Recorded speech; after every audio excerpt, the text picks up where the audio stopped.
Despensa. Total Trucker here, Wrestling Rehab. Shouts to all my junkies out there, man. I'll tell you guys what's going on right now in just a bit. First, let me give a shout out to my brothers in crime, that being Cricket from Incredible Javier and my boy Pablo from the LA Times. Once again, shout outs to all my junkies. Speaking on that, let me do something here. There we go. So, what's going on is I'm actually out on the road. I'm at a hotel. The reception might be terrible. I hope it's not. But I'm using the hotel's Wi-Fi. So, what's up, Benny? And on top of that, my allergies are killing me, Hums. Serio, dog. So if I sound like like all stuffy, I am. Allergies have been killing me all damn day, Hums. My eyes have been watery, my nose has been stuffy.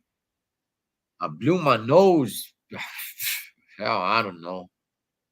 I say close to 100 times today.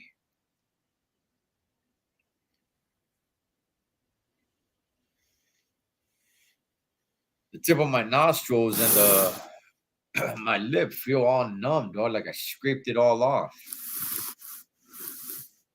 But anyway, I'm here at the hotel. I was trying to upload a video that I'll do on my Cholo Trucker channel, and that sucker's taking a long time to load up.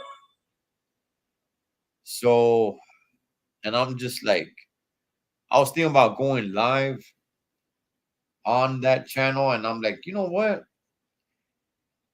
For what, Hums? For what? Let's talk some wrestling. Let's see what all the junkies are up to. So again, the Spencer, if I sound all stuffy, I might have to mute it a little bit here and there to blow my nostrils again, dog. So I'm channel surfing, right?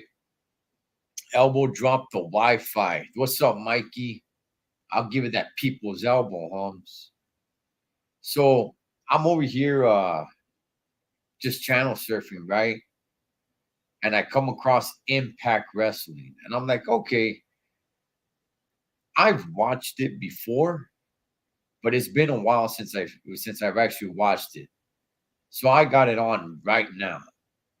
And saw a few familiar faces. I don't know if you guys I saw Heath Slater. He's on here. And it seems like he's a pretty big deal. Also, the commentators. I'm like, wait a second. What happened to Josh Matthews? Last time I watched Impact, I remember seeing Josh Matthews. He's not even on here anymore. Now it's hell. Now their names went by me. Former WWE guys. The dude that was on SmackDown commentating. He called the Asuka versus Charlotte match at WrestleMania 32.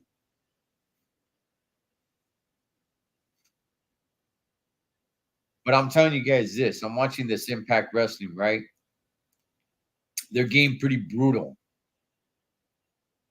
They're not holding back with blood and showing blood and everything. And I'm like, okay, that's cool.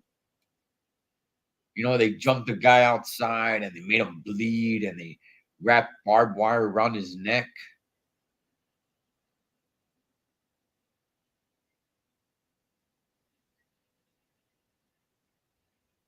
Watching a couple of girls get down right now.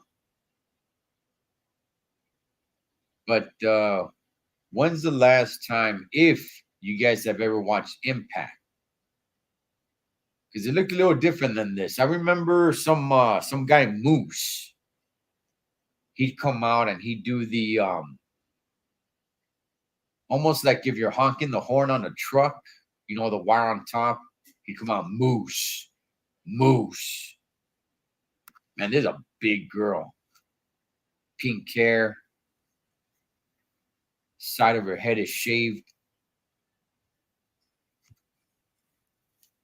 Might be your type, Mikey. Just saying, Holmes.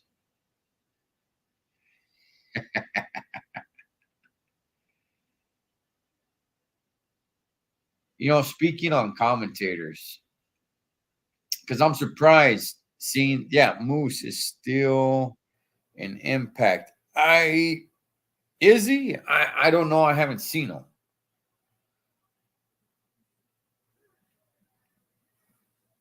But it's been a while since I watched Impact, and I thought Josh Matthews was still the commentator, but he's not.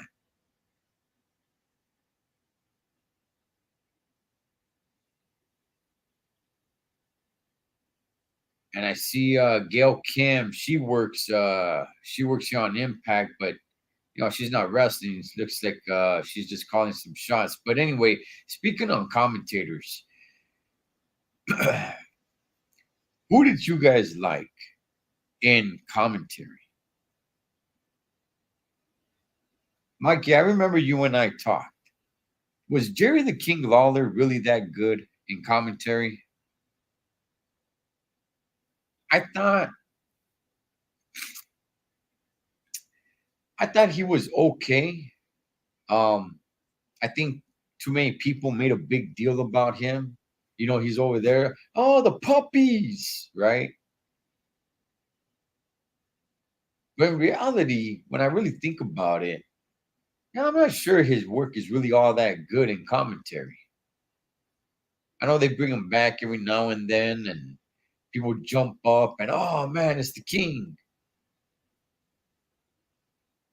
But in all reality, I think just because he he kind of showed like he was like a pervert, right? Every time every time the hyenas would come out, every time the divas would come out, he'd get all excited and stuff like that. And I think that's why people gravitated towards him, right? At least the guys like, yeah, that's right, Jerry. But in reality, was he really that good?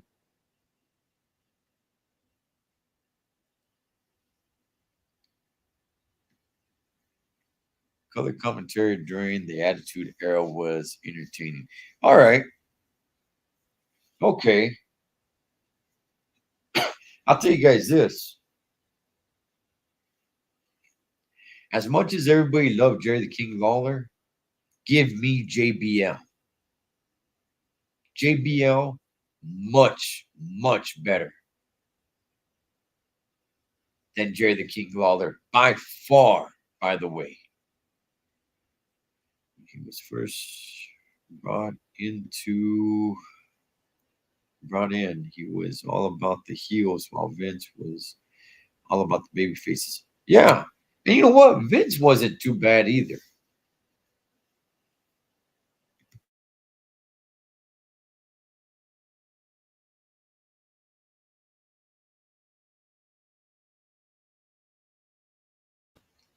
I'm sorry about that. I had to blow my nose. I'm telling you, these allergies are killing me, man. Ah, okay. You know, Vince wasn't too bad either. I liked Vince, man. Um, but honestly, I think the best, at least for me, was JBL. Um, he wasn't the play-by-play guy. He was a color. I get it. But when you get all these guys, and as long as Jerry the King Lawler did it, sitting beside good old JR, you could say they made a great team. That's fine. But without JR, I don't think Jerry the King Lawler was really able to do much. JBL all day. That's what I'm talking about, man. You better not have monkeypox. Well, if I do, they're gonna be chango pox.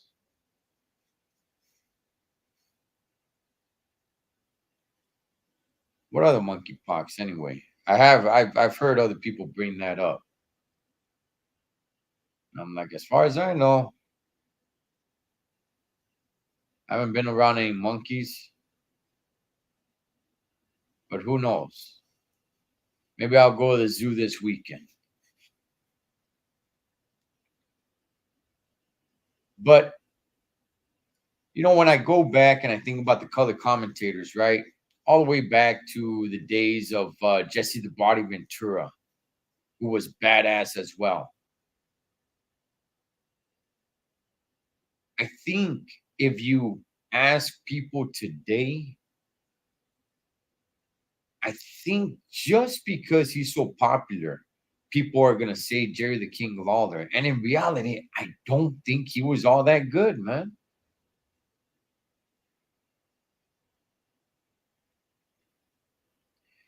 Who was better, JBL and Cole or King and JR? Honestly, man, I say JBL and Cole.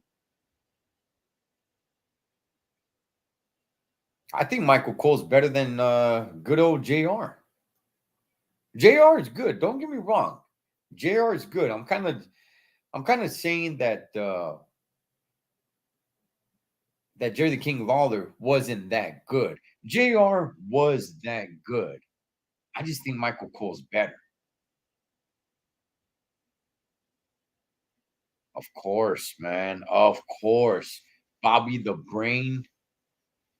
Come on, man. Right alongside of Gorilla Monsoon.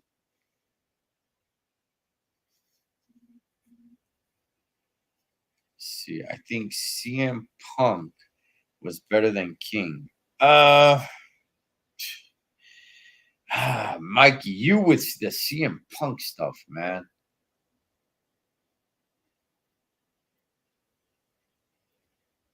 You guys remember Gallows and Anderson tag team? They're in Impact. I'm watching Impact right now as we speak.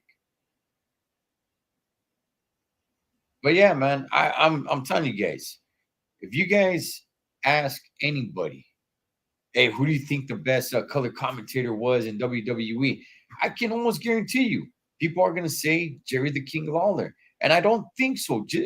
Well, not that I don't think so. I know he's not. He was just very popular. And because he sat next down to good old JR for so many years. Look, you put Michael Cole next to him for a while, and Jerry the King Lawler just kind of drowned it. It just kind of showed that JR kind of carried him a little bit. Now, one can say, like, well, you know what? It's because we were all used to that, the dynamic duo between the two. Okay. What about Corey Graves? Doesn't matter who Corey Graves is next to.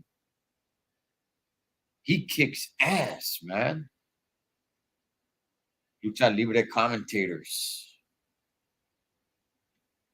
Don't start. No, Mikey, you don't start. Don't start with your CM Punk stuff, man. I don't care for CM Punk. I will say this though, Mikey. Okay, I'll give you this. I'll give you this, Mikey. Okay. I'll give you this. I do like if he were to jump on and do some color commentary, yeah, I think he can do all right. I think he can do pretty damn good. The Good Brothers. Let's see. Did you see what happened to CM Punk on AEW? I saw. I think it was actually last week, or was it? When did he have that? I know he's still not cleared to wrestle, but when did he have that little That little face-to-face kind of beating up back and forth with John Moxley. Was that this week? They're trying to build it up for the pay-per-view, but word is that he still may not be cleared. Now we're talking, Mikey. Now we're talking. Jonathan Coachman. I like Jonathan Coachman. I forgot about him. Yes, the coach. He actually ended up going to ESPN. I don't know if he's still there, though. But the coach, see, that's one guy right there. You could put next to anybody, and he will shine. Corey Graves, same thing. Jerry the King Lawler, once good old JR left, that was it. That was it. He just drowned it.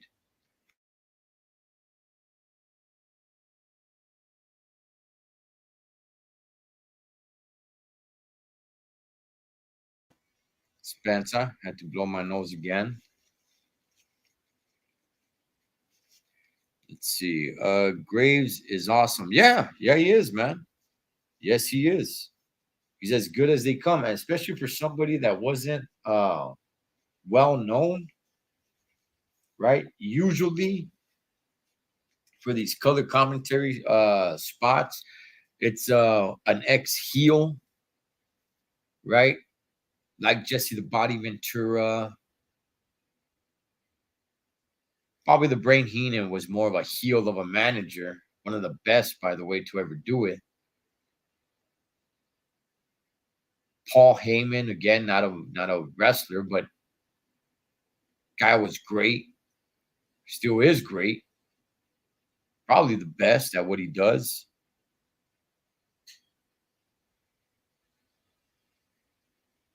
Corey Graves, nobody really knew who he was. Yeah, he was on NXT, but that was before NXT was really starting to blow up. Today, NXT is a lot more popular.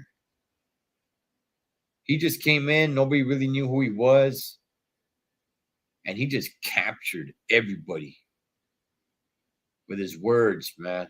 Just his color commentary. Badass. Let me see. Does the CM Punk John Moxley thing remind you of CM Punk John Cena dual championship segment?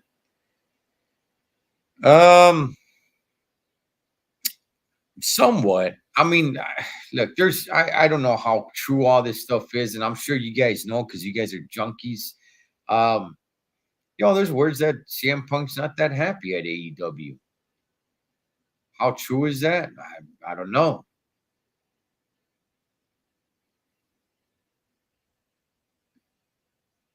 I forgot about Joey Styles.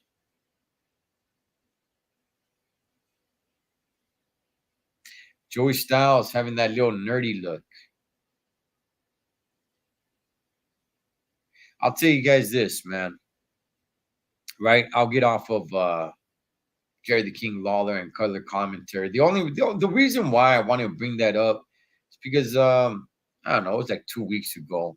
I had a conversation with somebody and they're like, oh man, Jerry the King Lawler, like the best. And I'm like, no, he wasn't.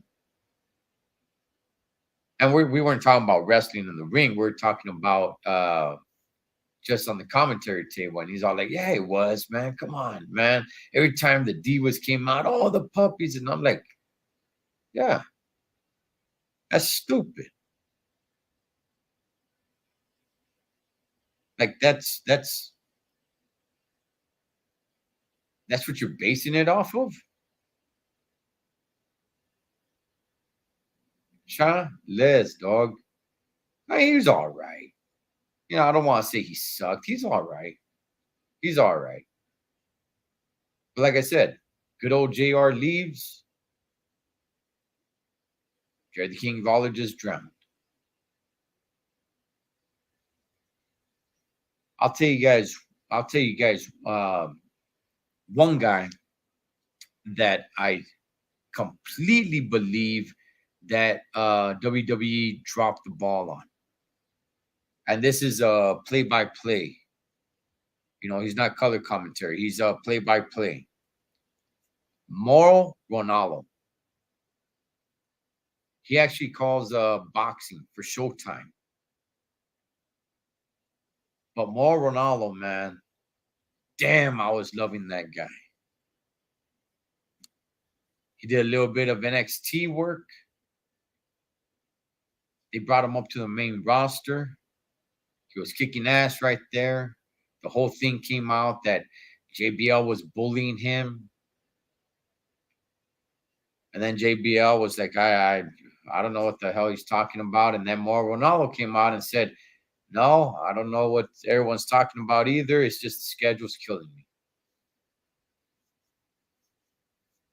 And he suffers from bipolar disorder. But Mauro Ronaldo was badass, man. In my opinion, even though he didn't do it for a long time, I think he was the best. For play-by-play, Gorilla Monsoon, Vince McMahon, Joey Styles. Who else we got? Michael Cole, good old JR.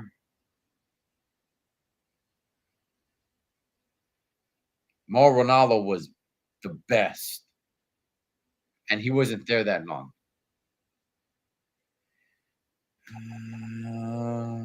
Let me see. I thought WWE dumped on Mike Adamle. If that's how you spell his name, he was the best. Mike Adamle. Sounds familiar, Mikey. I can't picture him. The name does kind of ring a bell. But I can't really picture the guy. So right now it's a triple threat match on Impact Wrestling. You got some guy in the ring that looks like a redneck Jake the Snake Roberts. Big mofo too.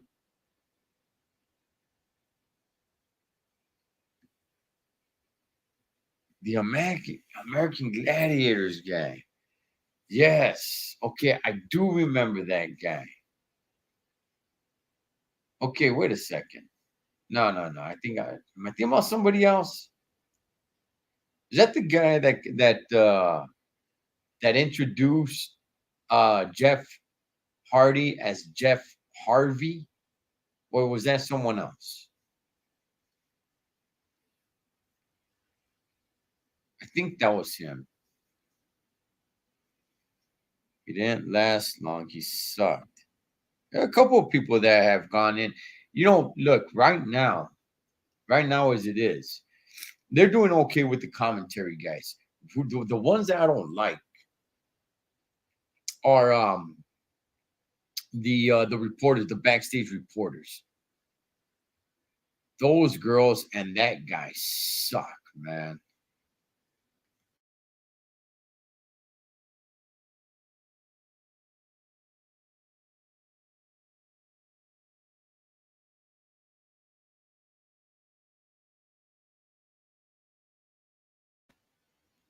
I had to blow my nose again. But those backstage reporters that they got today, they suck. Renee Young was badass. Badass. I hope they bring her back. Because all these other ones suck.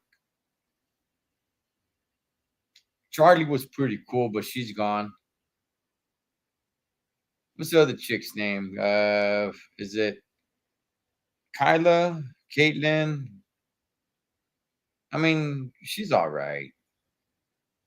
She's all right. But what that blonde chick with the short hair, and then you got that European dude. I don't even know their names, but whoever they are, they suck, Holmes. Straight out, they just plain out suck. Every time I see them backstage and they're gonna interview someone, I'm very happy when a superstar just comes in and says, "I'll take it from here," gets the mic and just pushes them on their way. Yes, get the hell out of here. You suck at what you do.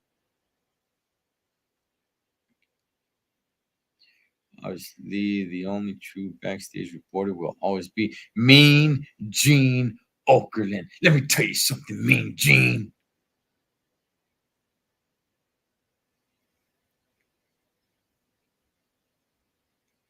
Look, even the pre-shows, Renee Young was awesome, dog.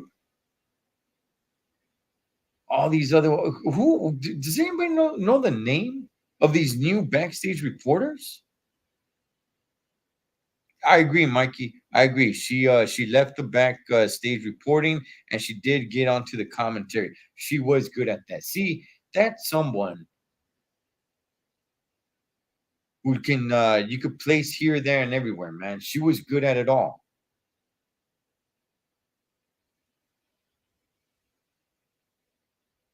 Who are these other? I have no idea. I don't know their names. That one blonde chick with the short hair, and then that foreign UK guy because he has an accent. Man, they suck. What's up, Mob Nasty? Mob Nasty. Who does the WWE have as backstage reporter right now? Because I don't know their names. They all suck. I don't know the name of that white foreign UK guy. I don't know the name of that blonde chick with the short hair. They all suck. They need to fire them and get somebody new in.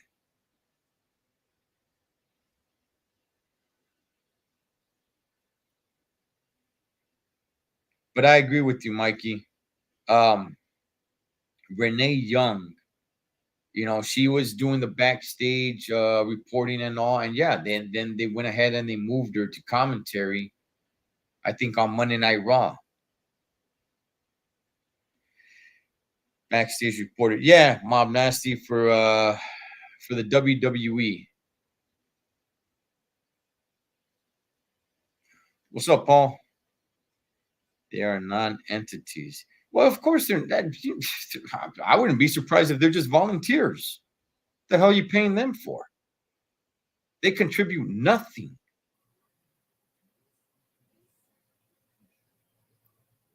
They just need to stand there and say, "Hey, please welcome, Shinsuke Nakamura." And as Shinsuke walks up,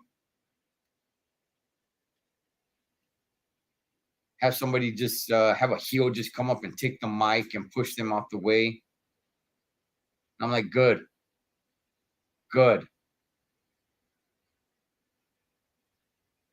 Because I don't know you. You're not eye capturing. You don't know how to capture the audience. You're definitely not over on your job.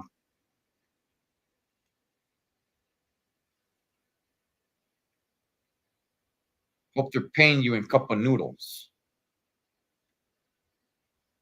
That would be a dope job. Hire me.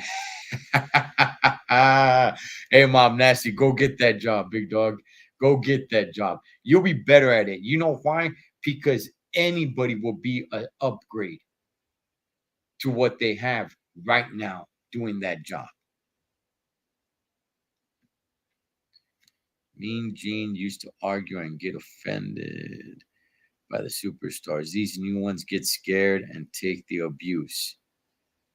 That's that's a good observation, man. That's a good observation. Mean Gene will kind of get in some arguments with the heels.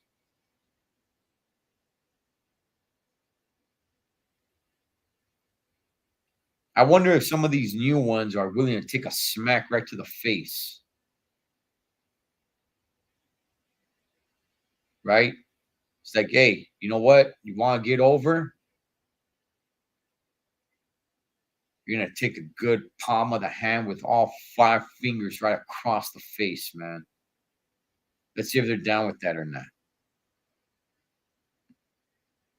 Let me see. Backstage interviews are not entertaining anymore. It's when I take a bathroom break.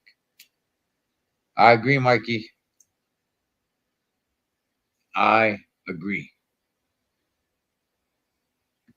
Let's see. Damn, cup of noodles, not even. Yeah.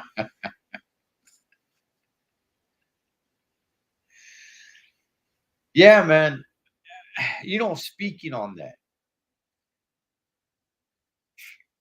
I know we got like the KO show and all, right?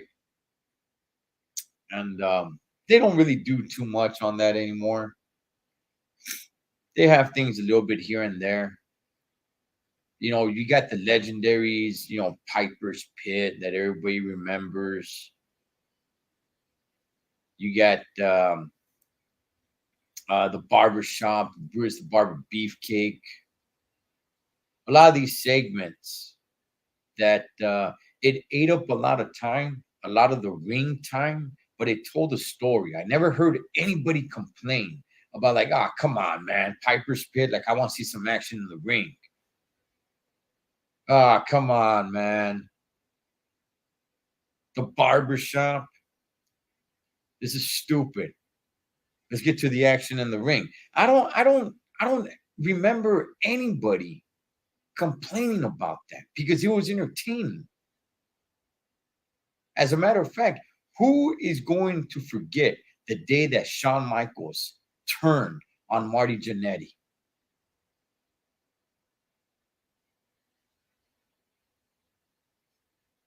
I mean, it'd be nice to probably bring one of these segments back and have somebody turn right then and there. Drop a coconut on someone. Drop the link. I'll drop the link, Paul. Thing is, um, let's see if it works. I'm on the road, so I'm on a hotel and I'm on their Wi-Fi. So let me drop the link. Hang on. Super kick through glass window. Yep, that's what I'm talking about. That's what I'm talking about. Full got through glass window. Yes, exactly. All right, let me see if I can get Paul up in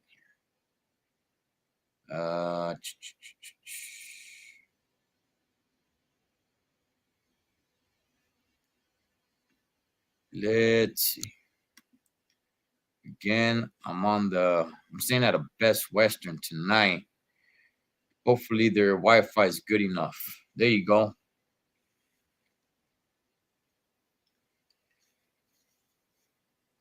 But like they're doing a lot of these like check it out. Um, we're all expecting one day that Dominic turns on Ray, and they want to. It's like we're all used to seeing it in the ring. All right, let's see. Let's see if this works. Pablo. Yo, yo, yo. There you go, big dog. Just wanted to jump in. I had some free time. Wanted to join our wrestling chat, bro. Oh yeah. You know what? I was man, my video still uploading that I'm trying to drop on Cholo Trucker. And I'm like, should I go live on Cholo Trucker? I'm like, Charles, man, for what, man? I was channel surfing because I'm on the road, channel surfing, and I come across Impact Wrestling. I'm like, I haven't seen this in a minute, which just got me thinking, hey, let me just chop it up with the junkies out there. Yeah. So, what's the topic today, bro? I heard you going off on the backstage talent, the announcers. Yeah, well, okay. So about 2 weeks ago, right? Yeah. About 2 weeks ago, I was having a conversation with somebody.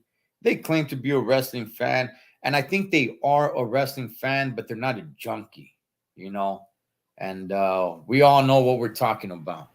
Uh-huh. And they're like, oh, who was the best? And I'm like, oh, who's that? He's all like Jerry the King Lawler. And I'm like, what? Jerry the King Lawler is not the best at color commentary, man. He's all like, yeah, he is. And then he says, come on, man. He always used to be, oh, the puppies. And I'm like, okay, Yeah. that's that's that's your highlight of him. You know, Yeah. Paul, where do you stand on color commentary? Man, I guess that wouldn't be Jim Ross, right? No, he would be No, the main yeah, guy. he'd be play by play. You know who I really like, bro? Who I really enjoyed was Taz. I used to like Taz. He was pretty Okay. cool. Jerry the King Dollar definitely is not one of the best ever. He was comedy, bro. But he was cool, you know. And even today, man, I don't know how he gets put up there as one of the greatest wrestlers of all time, but I get it. He was good in the territory. But yeah, man, and also Pat McAfee, you know, he's pretty good. Yes, You know, he's yes. one of the greats. And even Carmella's husband, I can't slip his name right now. He's okay, you know. Corey Graves, He's man. okay. He's okay. Corey Graves is awesome. I love Corey Graves. I think right now you got two great color commentaries in Corey Graves and Pat McAfee. Those guys, I think, are badass, man. Hey, look, Mikey's bringing up the Brother Love show. Oh man, I love that was you. great, bro. I used to love Brother Love. Hey, Paul, would you be down to bring some of those shows back? I'm not talking about the actual Brother Love show or which I mean wouldn't be against it. I mean, you may be older, but it doesn't take a lot to just get out there and speak on a mic. But you think they should bring some of those segments back? Yeah, man. You know what? Let me get off on this, bro. So I don't know if you remember the other day. I was kind of going off since Triple H run. He's been kind of like putting the cheap guys forward, you know, and putting a lot of B matches. While I was listening to Wrestling Observer, you know, and Dave Meltzer and them, and they're Brian Alvarez. They're kind of like the kings of this genre, and they were saying the same exact thing. And what they were saying, like the first weeks that Triple H took over, it was just like straight wrestling on Raw. There wasn't, Mm, and you know what? And they were saying what Vince understood is that it's a variety show. Vince understood that, you know, like even though the 24/7 belt, I hate it, it sucks. yeah, It's just a variety. It's comedy. So Vince understood that it's a variety where Triple H comes from the school where it's just straight wrestling, you know, in his mind. But I seen since Brian Alvarez and Dave Meltzer put that out there, the Triple H, the shows have gotten more variety. So definitely, I think it would be cool to bring back some of that variety, man. It definitely would. Brother Love, is he? Hey, man, did they? He's still there, right? Today, red makeup, they could do it, bro. Man, that would be sick. yeah, that would be pretty cool, man. I kind of want to get away from active wrestlers doing it because then you just know that they are the ones that are gonna end up beefing with whoever the guest is. Like the KO show. But Kevin Owens, he's an active wrestler. Yeah, Like I'm not completely against it, but it's like I already know whoever comes out is to be KO versus him.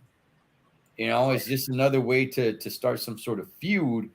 But I would like, the Brother Love and the Piper's Pit and something like that. If somebody, I remember Carlito had his cabana and stuff, oh, but having some of those stuff up there, man, when you think of some of the iconic things that happen on some of those segments, I mean, it's legendary, man. yeah, man. And you know what, man? I'm glad you brought up Carlito. That guy's still in shape. He's still one of my favorites. Man, dude, I don't know why he ain't in. And I think a lot of reason what Carlito ain't in is because his father was accused of whacking someone. You know what I mean? Yeah. Involved in that murder of that guy in Puerto Rico or something like that. Mhm. So, but man, Carlito, man, is dope, man. His show is great. He needs to be back, bro. Yeah. Hey Benny, yes, I'm gonna watch it. The A&E biography on Rey Mysterio. Yeah, I'm definitely gonna be watching that. Um, Hey, bro. So you all know. I think I said this already, bro. Rey Mysterio. We went to go meet him. yeah. and he was all pissed, all mad. He was all grumpy, Yeah, yeah. yelling at people. It was crazy, bro. It was crazy, bro. Did he have his mask on or off? He had it on. He had it on, bro. He had it on. Really? Yeah, he moved out of San Diego. He lives in Las Vegas now, bro. But yeah, man, he was just a little mad guy, bro. It was crazy, bro. My daughter is my daughter's about 5 foot, bro. She's very tall for her age. Yeah. She was pretty much almost the same size as Ray. It was crazy, bro. That guy's short, bro. Oh man, is he stocky though? He looks pretty big. Oh, bro. No, he's tiny, bro. Really? He's tiny, bro. Yeah, bro. Man. It was crazy. Like like the average height of a bar. A bar. Yeah. When you Yeah, go to a bar, the average height. Uh. Sit down on a stool. Like put it that way, to right on top of the bar, he kind of had to stand on his tippy toes. Like he's small, bro. Too small. Yeah, I got pictures with him. I got pictures of him signing my little toys and stuff like that. Yeah, but he's a little grumpy guy, man. So we make fun of him now. Little grumpy guy. What do they say? Never meet your heroes, bro. Yeah, yeah. That's why I wouldn't. There's certain people I would not want to meet, just because I heard bad things about them. But yeah. Mikey is saying you got to have those shows to help tell the storylines. I think those segments, those shows like that, really do help tell the storyline and help care more about the rivalries. Um, when you have it like that, like I said, man, one thing that will never be forgotten is how Shawn Michaels turned his back on Marty Jannetty. Yeah. Like that's goes down in history, man. Yeah. Hey, did you like Marty? I didn't like Marty too much. I thought Sean kind of carried it.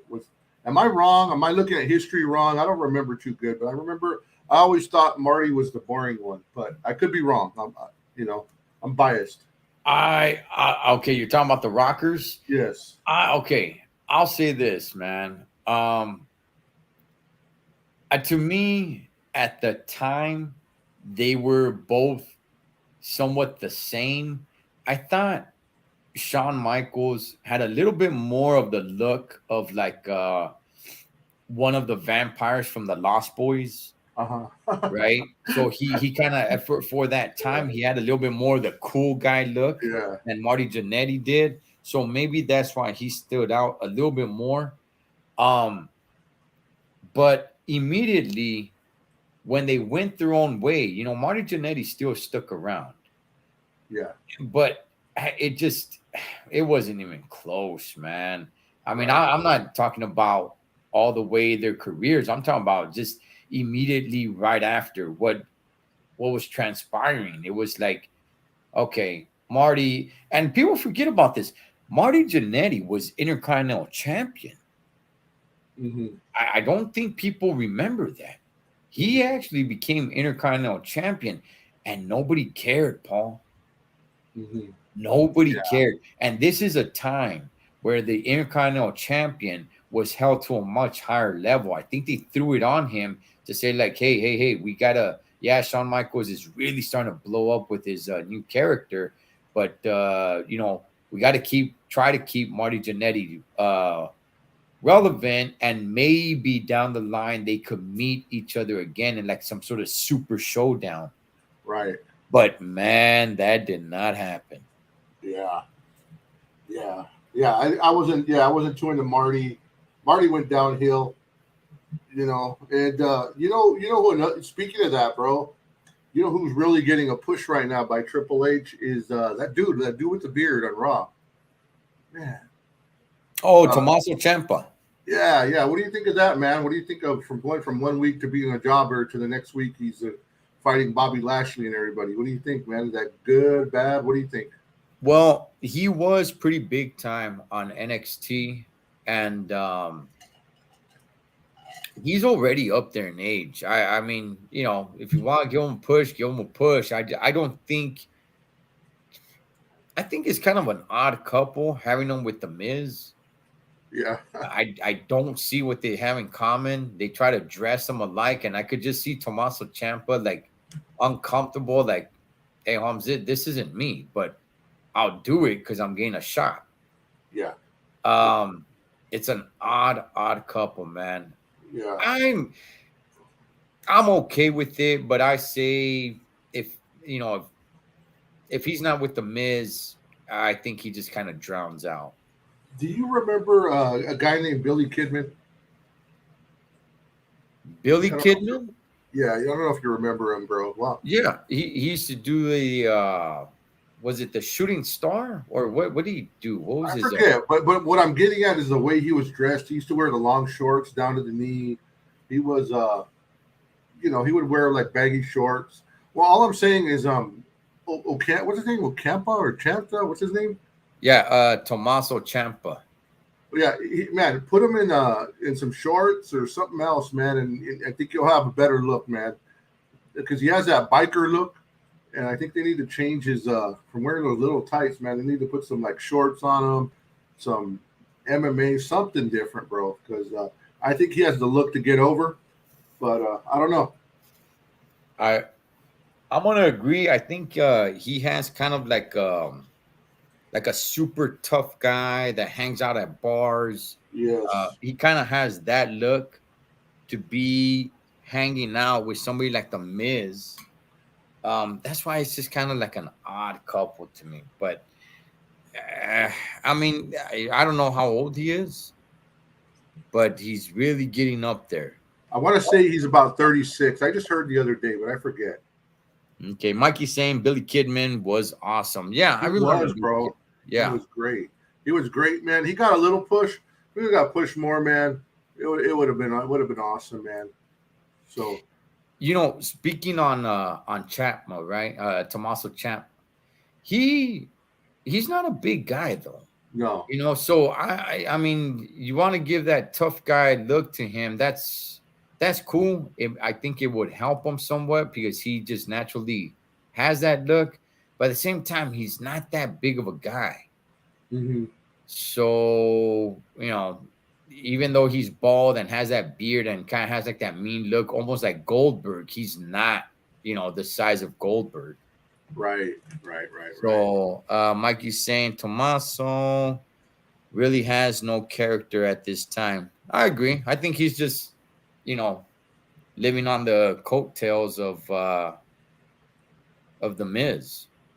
Yeah, and going on from that, I gotta say, I'm really enjoying the Judgment Day right now.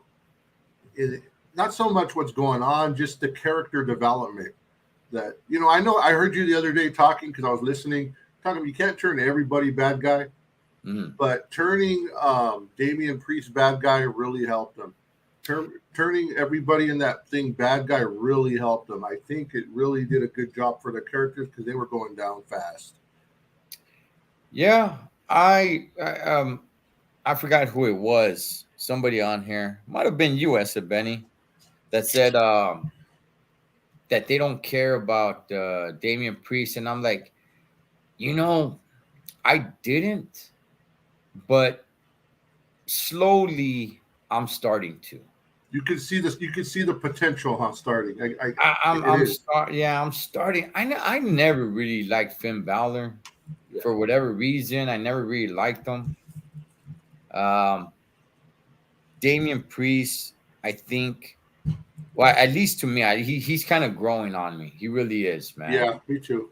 Yeah, Hey, he is Joshua. growing on me, and at some point, he's gonna have to leave Judgment Day and just go on his own. The time is not yet set, so keep him with Judgment Day. Keep him. I am a little bit fed up with them just feuding with the Mysterios. Right. Yeah. So Rhea Ripley, uh, look, I don't know what it is, man, but she just got hotter for me. Hey, dude, your wife's gonna smack you, bro. Lucky she doesn't watch. Hey man, hey, she did. I'm just saying, man, she just got hotter for me. I'm like, man, she just got that different look, the different ring gear, the hair, and I'm like, okay, okay, there you go, girl. That's what I'm talking about now. I've always been a Ripley. I've always been a Rhea Ripley fan, bro. Okay. Always, man. I thought she was always, man, one of the best talents, man. coming up. Yeah, man. So she's one of my Um, favorites, man. I think, and this is what I'm saying, Cholo. Though I don't know if you heard. I don't know if you heard, but did you watch the Charlotte Flair interview? Charlotte Flair is what? Did you watch her interview with Stone Cold Steve Austin? No, man. You know what? I knew there was something I was supposed to listen to, and I had a lot of time today. Okay, I It's got a on long. Peacock. It's on Peacock free, you Okay. know? All right, I got a long drive tomorrow, so I'll go ahead and Yeah. listen to it. But one of the interesting things, we were asking her, hey, what do you think of Becky? All these things. But then when it came to Rhea, so Rhea Ripley, Stone Cold said, hey, what about Rhea Ripley? And she goes, unfinished business. So I don't know if that's a hint. She's coming after Rhea or what, man. So it's just kind of interesting hint, So everybody else, she was just kind of like, hey, this, yeah, whatever, great, this and that. But Rhea Ripley, unfinished business, bro. Woo. Mikey's saying Ripley is sexy. That's my type. Yeah. Hey, man, she is sexy. I'm going to say that. Well, check this out, Paul. When she first came in, right? When she first came in, people were comparing her to Charlotte. Because when she first came in, she had the long blonde hair. She had a completely different look. Right. And people were saying, like, oh, you look like Charlotte. And then she started changing it up. She went with the shorter hair. She went a little bit more darker, but now she's got like this super, black hair and more of like a gothic look. And, she changed up her ring gear. She's not wearing pants anymore. She's wearing like these shorts with like these, I don't know, long stockings or nylons or something like that. Right. And she's putting paint on her face, making it look like she's got tattoos on her face and all. And it's working for me, man. Yeah, bro. When she first came in, this last run, let's say about a year ago, bro, she was dominating, bro. She was dominating, man. I'm kind of scared for the queen, bro. Kind of scared for the queen, brother. I ain't lying, man. Notice how she hasn't wrestled though. Remember, she was injured. Yeah. She's been around. Okay, she's back and she's there every week, but she hasn't actually wrestled. Nor I don't even think she's taking a bump. And she's not wrestling on the house shows either. So dude, it's kind of like that MJF. They're just sitting there. Like Charlotte's probably like, hey, I'm cool. I'll stay right here and get paid for doing nothing. Dude, this is what's scary, Cholo. This is what's scary. Next year, Charlotte's contract comes up, bro. I hope she doesn't leave, brother. Well, okay. All right, look. She's worth all the money, right? Of course. I definitely, I mean, the money is there with WWE. I mean, yeah, AEW's got some money, right? They can somewhat negotiate, but I'm sure she knows that's not the big times. Yes. What's kind of what got me scratching my head, right? And for anybody who doesn't know, I'll let it be known. Charlotte Flair is my favorite wrestler today, and she's been my favorite wrestler for the last few years. And when I say that, I don't mean favorite women's wrestler. I just mean favorite wrestler overall. She's, I think, 35? Yeah, 35, 36. She's somewhere around there. What gets me thinking a little bit, Paul, is does she want to start a family? Does she want to, does she want to like say, you know what?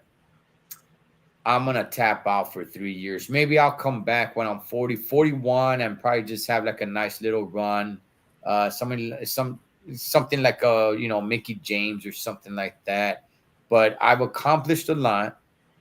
I mean, she has, man. There's nobody that has touched her of what she's accomplished. Her legacy is set, man. So I'm thinking if her contract is up, yeah, there's a chance that somebody, I mean, not somebody, let's just be honest. It's just AEW. They're the only ones that can somewhat compete. But my thing is, does she say, I want to be a mom? I want to start a family. Because you see somebody like Natalia, my girl, the most beautiful thing under the sun. Oh God. And she's what, 41? 40, something like that, man. I mean, her time is, that's that, man. I don't think she had any kids at all. Yeah. Yeah, Did you? she gave everything to the business, man. Yeah, Trish Stratus is back, man. That's crazy. What do you think? Okay. What do you think about that, Paul? You think she should be back like a full timer, or you think it should just be certain times? Like, I think she should just do a run, man. But you know what? This is me, bro. Trish Stratus, I always thought she was overrated personally. hey, I, watch I, yourself, I man. know, I know, but I always thought she was overrated. So here's what I'm saying, though, man. Don't bring her back for 3 4 months, then smash her at a pay per view. I want to see some of these legends come back and win one, bro, and get Okay. over, man. I mean, come on, bro. She's not like she's 102, you know. She's still in shape. She could still, I'm sure, wrestle. So let's give some of these legends a win, man. Don't bring John Cena back, smash him. Bring Batista back, smash him. Bring Trish back, smash him. Let him get a win. Let the fans have some old glory from the old days, man. Okay. How about this, Paul? How about this? Let some of these old timers come back. They got a good, 2 3 month run, and they're getting some good victories. But ultimately, you have somebody smash them just to That's what they bring do. just to bring the new character up. That's what they do, though. That's what they always do. That's what they Big. always do. I don't like it. I don't like it, man. Okay, Mikey. I don't know. You must be drinking or something, Mikey. Oh Big my time Bex is way better. Come on, dog. That Trish Stratus. Trish will do. What is he saying? Trish will do a one timer and done.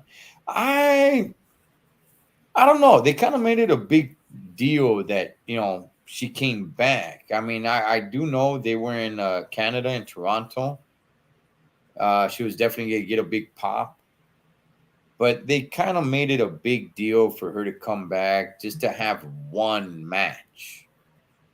yeah. So I think she sticks around for a little bit, She's but been doing house shows too. So she's been doing Trish house show matches. So eventually she's getting ready for something. and my second pick Bailey will smash Trish. Okay, okay, Paul. I think that's something what you're talking about. So, if she faces Bailey, you want Trish to get a victory. Yeah, I would just like this. Okay, I would like to see. Hey, okay, let's give Trish the win, maybe at a pay per view, and then maybe a month two later, pay per view Bailey gets the final say. But I'm just saying, let's give him something, man. Let's not coming in here and just use him to build somebody else up, you know. But I will say this, man. I gotta support Bailey Raza. I gotta support her. Um, I know she's not the best speaker. She's always yelling like ah, you know, but she's like a Mexican at. But I support her, man. Mikey says, and yes, I have had one drink. All right, Mikey. I'm proud of you. I'm proud That of you, brother. explains You everything. No, I know. I'm proud of him. He's only had one drink, man. That's good. That's good. Okay, what you smoking on, homie?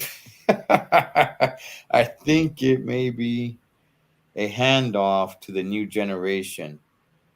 Yeah, but if that's gonna happen, I agree with you, Paul. If that's gonna happen, if you're gonna be passing the torch, don't just bring them back for one match and pass the torch. No, let them come back, let them get some victories, let them. I don't. It doesn't need to be dominating, but let them get some good victories. Everybody get used to like, whoa, this person's back. Like in this case, Trish. Wow, Trish Stratus she's back 100% satisfaction. She's getting victory. She's winning. She's doing good. And then bam, she gets smashed, Right, and then that's how you pass the torch. right. And then man, we know it. Man, you're right. Okay, but here's another thing, man. Okay, there's rumors of The Rock coming back WrestleMania, Hollywood, right? Ah, There's all that rumor that he's gonna face Roman.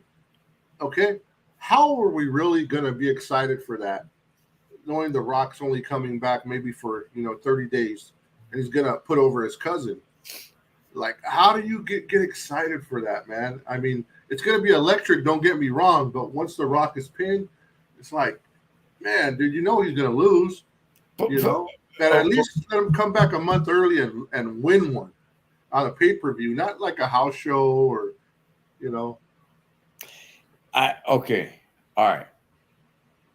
What if they would have The Rock win, though? I mean, look, The Rock came back to face John Cena. At that time, John Cena was full time, not like today. The Rock was not full time. The Rock was Mhm. just, he was just kind of like a special attraction.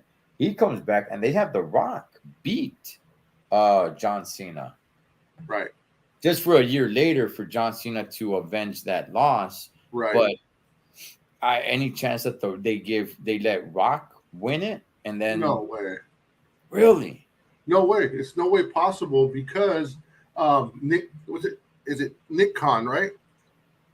Nick Tony Khan? Khan Is it Tony or Nick? Which one's with the AEW? WWE? No, no, no. The Oh, the WWE. W, yeah, okay, yeah, because Tony Khan's with the AEW. Okay, so it's Nick Khan. Nick Ah, Khan's the co-CEO, right, with Stephanie. He right. said they're going to do whatever they can to make sure that Roman Reigns has a great transition to Hollywood. You know what I mean?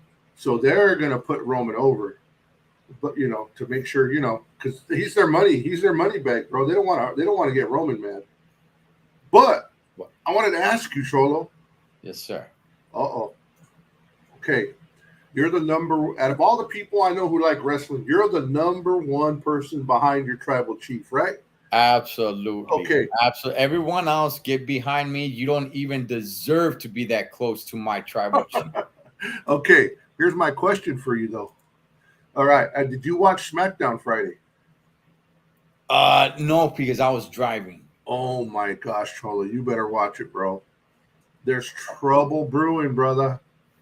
So, Okay. so I don't know. Did you hear the news? Well, let me say it. Let me say it for the people. Uh-huh. So Jey Uso has been really rude to the tribal to what's his name, Sami Zayn, right? Has Right. been really rude to him, yelling at every week. Where Jimmy's more like, hey, come on, cool, hey man, thanks for helping us. You pulled us out of the way. Well, this last Friday, the Usos couldn't get their storyline was they were stuck at the border. It was in Canada, right? Okay. Yeah, we'll get to your questions, guys. But so what happened is Sami Zayn, he's walking in the hallway, and Roman Reigns' bodyguard or door guard says, "Hey, the chief wants to talk to you." He goes in, they're talking really good, and Sami Zayn is saying, "Hey, Jimmy's on me, this and that, and it's not right." And I mean, Jay's on me. He's saying Jay's on me. It's not right. Telling Roman, and after hearing it all, Roman's like, "Why don't you talk to Jimmy?" He goes, "I do, but Jay just has something for me." And at the end, Roman agreed with him that Jay is wrong, that Jay's being wrong towards Sammy, and it didn't look like storyline, like he really meant it, right? Mm-hmm. So later on, Roman comes out to the ring, and when he's about to get speared by Drew McIntyre, man, Sami Zayn pushes the tribal chief out of the way, takes the spear, and Roman Reigns after just looks down at him like, "I can't believe you helped me." So what I'm Right. saying, there's tension in the bloodline, brother. It looks like they're building a storyline for Roman against Jay or Roman against Sammy. Like Roman's taking Sammy's side, brother. You better watch your bloodline, bro, because it's separating, bro. Well, look, man. There's only one top of the bloodline. Everybody else is a peasant. Everybody there's the king, and then there's all the rest. Yes, you could work your way up to like a knight and a rook and a bishop, but most of the people they're just regular pawns, man. So I mean, I get them confused. Who's the one that's married to Naomi? I forget, bro. Yeah, I can't really tell them apart, but And they both uh, have red in their hair now, so it's weird. yeah, I don't know which one's Jay. I don't know which one's Jimmy. But I'll say this, man. Um, Roman Reigns, as over as he is making the Usos big time. Of course. Yeah, he is making them all relevant, man. The tribal chief is the one. Now, I'll say this, Paul. One of the one of the Usos did face Roman Reigns. I remember that. Yes. And that's when he was acknowledged as tribal chief, man, by all the old school guys. Yes. I don't remember who it was, but I really don't think that feud will sell well today. Do you? Do you believe that would be like a big match if Jay or Jimmy were to face Roman today? Yeah, it was. I think it was Jay who fought him. So Okay. thus Jay's. That's why Roman's disagreeing against Jay. I don't think they're gonna fight again, bro. I just think they're setting up something in the storyline where there's gonna be tension. You know, there's gonna be tension. Something's gonna happen, and maybe this leads to Jay not helping Roman and him losing the title. You know, just Mm. losing the title and that new guy. I forget his name, bro. Uh, oh my gosh, the guy I don't want to win. Not Drew. Oh, Theory. No, not Theory. The guy who got fired and came back. He came out with that chick. He's the new person Triple H likes. They're trying to put him over, bro. Oh, yeah, freaking Karrion Cross. There you go. Maybe Jay doesn't help and causes Karrion Cross to win. Goodness gracious. Because I don't think they're going to let Roman lose straight up. It has to be something, man. It has to be something like that, and I think they might be setting that up, bro. Wow. First of all, Mikey says Jay. Okay, so Jay's the one that's with Naomi. And I don't know how to tell them apart. That's one. Esa Benny says, put your hand down, Cholo. Roman ain't here. Charlotte, the hand stays up even when my tribal chief is not here. Yeah, Cross. Yeah, Karrion Cross, which I got no idea how the heck that happened. Nobody knew who he was, Paul. When he came in, it was like nobody knows who this guy is. And nobody can. Like I said, the guy could be walking right by me. I wouldn't know. I'm not gonna say like, "Hey, man, aren't you Karrion Cross?" I would not know, Paul. Yeah, man. I agree, bro. I don't get it, bro. I don't get it, and I don't get a lot of the stuff Triple H is doing, bro. So here's my problem now. Okay, so all these people that Triple H is he's putting up all these guys from NXT, right? Guys and girls. He's bringing them in, putting them up. But the fans have been invested in like hoping all these other people get over, and all of a sudden, all these fan favorites got smashed to the bottom in favor of these NXT people, you know. So in Karrion Cross, supposedly being the next like Kingdom Come guy, I don't get it, bro. But hey, whatever, man. Triple H is the boss, right? You know. Well, look, I mean, look, we maybe at some point, Karrion Cross, maybe this time next year, maybe he is a big deal. Maybe he does get over. But at the point at where he's at now, to have some guy that nobody really knows come and get in the mix of the two big time, I mean, one big timer, the other guy that they're making big time, and Drew McIntyre, like, come on, man, you don't go doing that. What the heck? I don't get it. I agree, man. I don't get it. He's like what, 2 weeks back, 3 weeks back, and he's already supposed to give him the title according to rumors. Like, yeah, he's already put his first time back. He beats the crap out of Drew McIntyre, who you're trying to build up to face Roman Reigns at the main event at Clash at the Castle. Yep. And nobody knows who this dude is. So I agree, bro. And you know what's the funny part is, you know me, bro. I'm a Theory fan, and I was all for him getting the belt, you know. And everybody else is like, nah. Theory can't get the belt. He's too new, bro. And those same people now are want Karrion Cross to get the belt. I'm like, dude, at least Theory's been here for the last year and a half. This guy's just been here a week, 2 weeks. Come on, man. Yeah. But hey, somebody had a question about Michael Fier. He had a question and he said, random question between Cholo and Paul. Who is the play-by-play and who is color commentary? Uh, Who's our I got the favorite? perfect answer, man. Uh, I got the perfect answer. So I know he's asking between you and I. Okay, so let me softball answer this, and then I'll hardball answer it. The oh, soft, the, the I'm soft. definitely more the color. I Okay, think. okay. The softball answer is there's actually three of us that run this channel, and I Yeah. think Incredible Javier would be the play-by-play guy. Mm, But he didn't ask about Incredible Javier. He's asking right. between you and I. So the Right. softball answer is both of us color commentary and Incredible Javi doing the play by play. Yeah. Now, if it's between you and I you wouldn't want to do the play by play, Paul. Nah. Well, I mean, I don't care, but I'm just saying. I think you more lead the discussion, and I more add to it. Is what I'm saying. All I'm saying though, I don't want to be Saxton. I don't want to be Saxton in this trio. That's all I'm saying. Bailey buddies. Oh man. Yeah, I think he's part of the reason why Bailey's character, that super duper happy fun girl, started failing.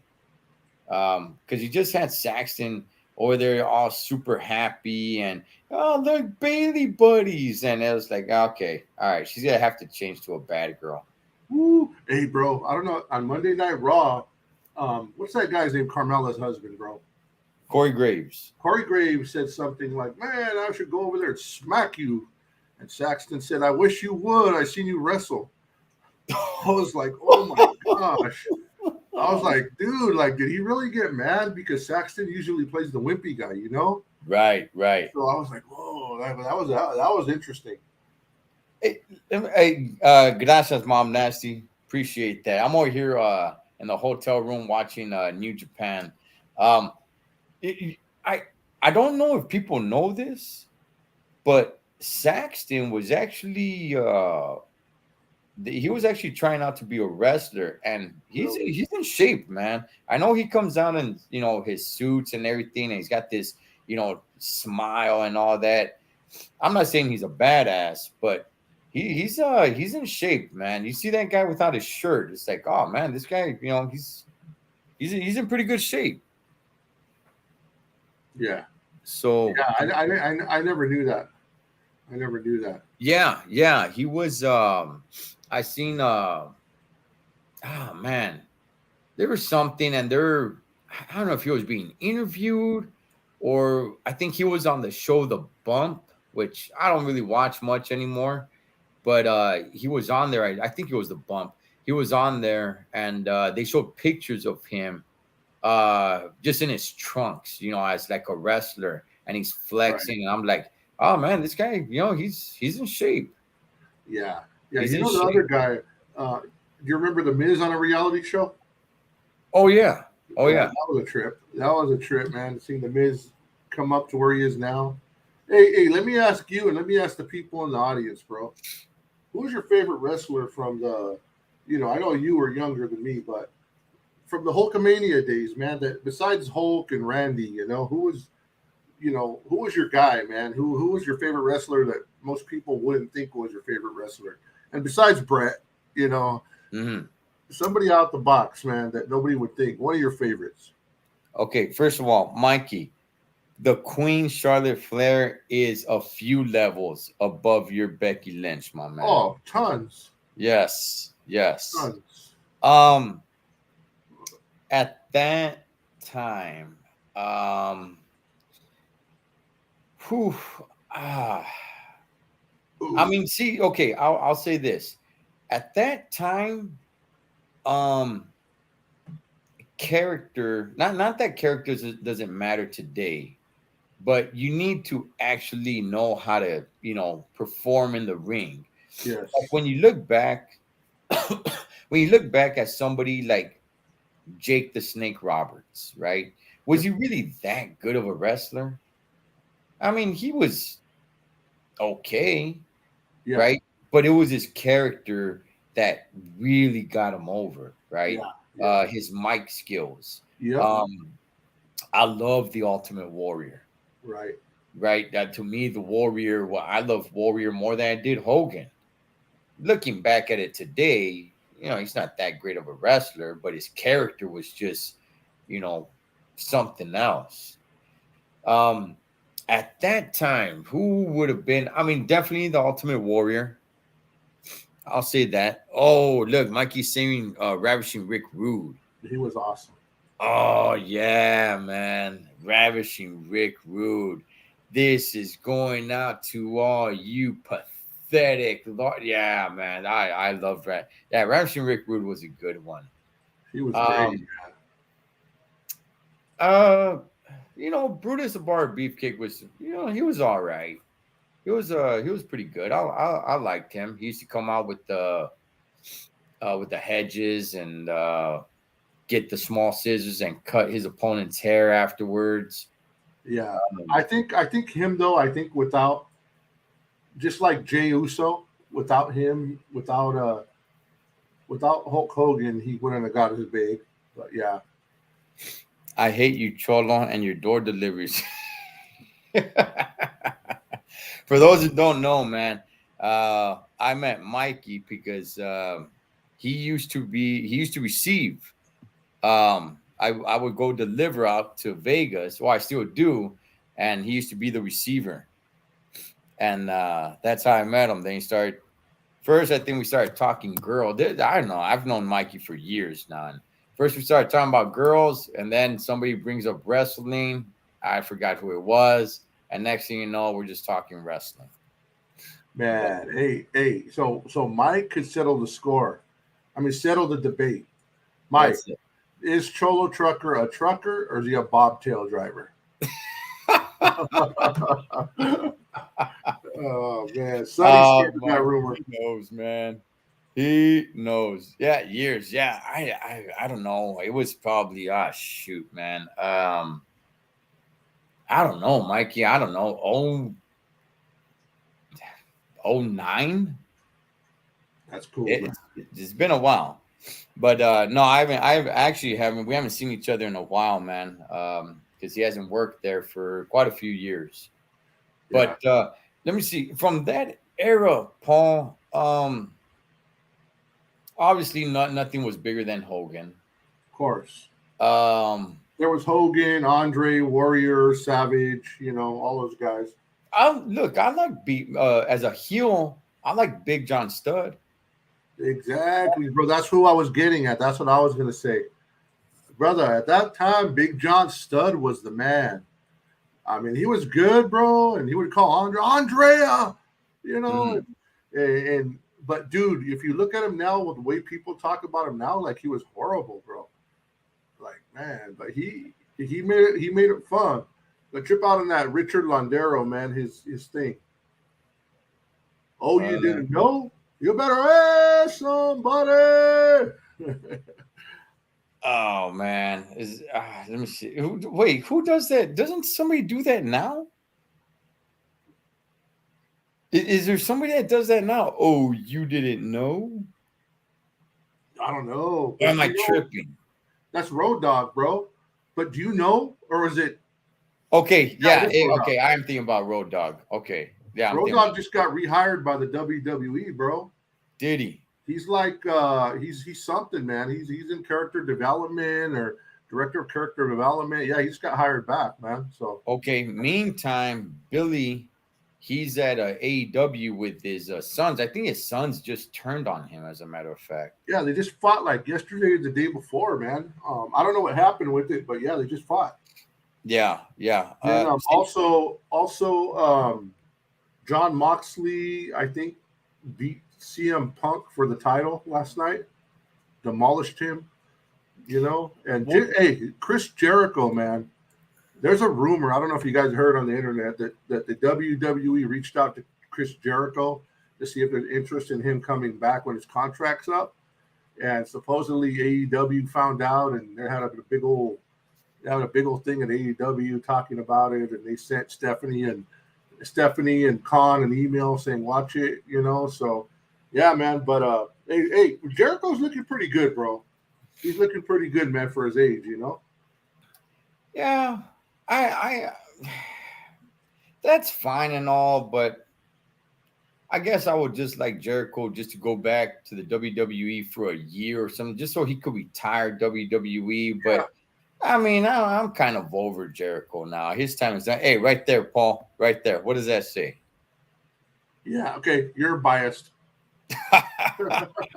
And remember, he's Biased. had a drink already. Yeah, that's true. Let me see. John Studd and Andre hated each other. Did they really? Did they really have Yes. Yep. backstage beef? Yep.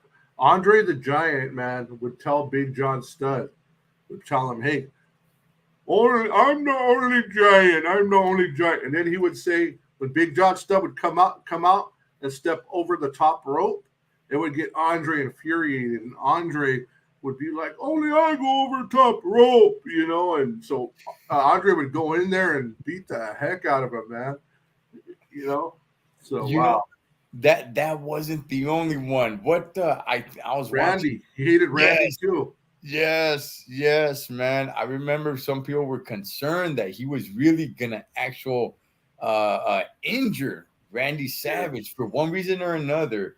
Andre hated Randy Savage, and Randy's not a big guy, especially for that time of wrestling, where you had like the Hulk Hogan's and stuff like that. At that time, Randy wasn't that big of a guy. Yes. Chris Jericho and his band Fozzy has new album. He wants to tour.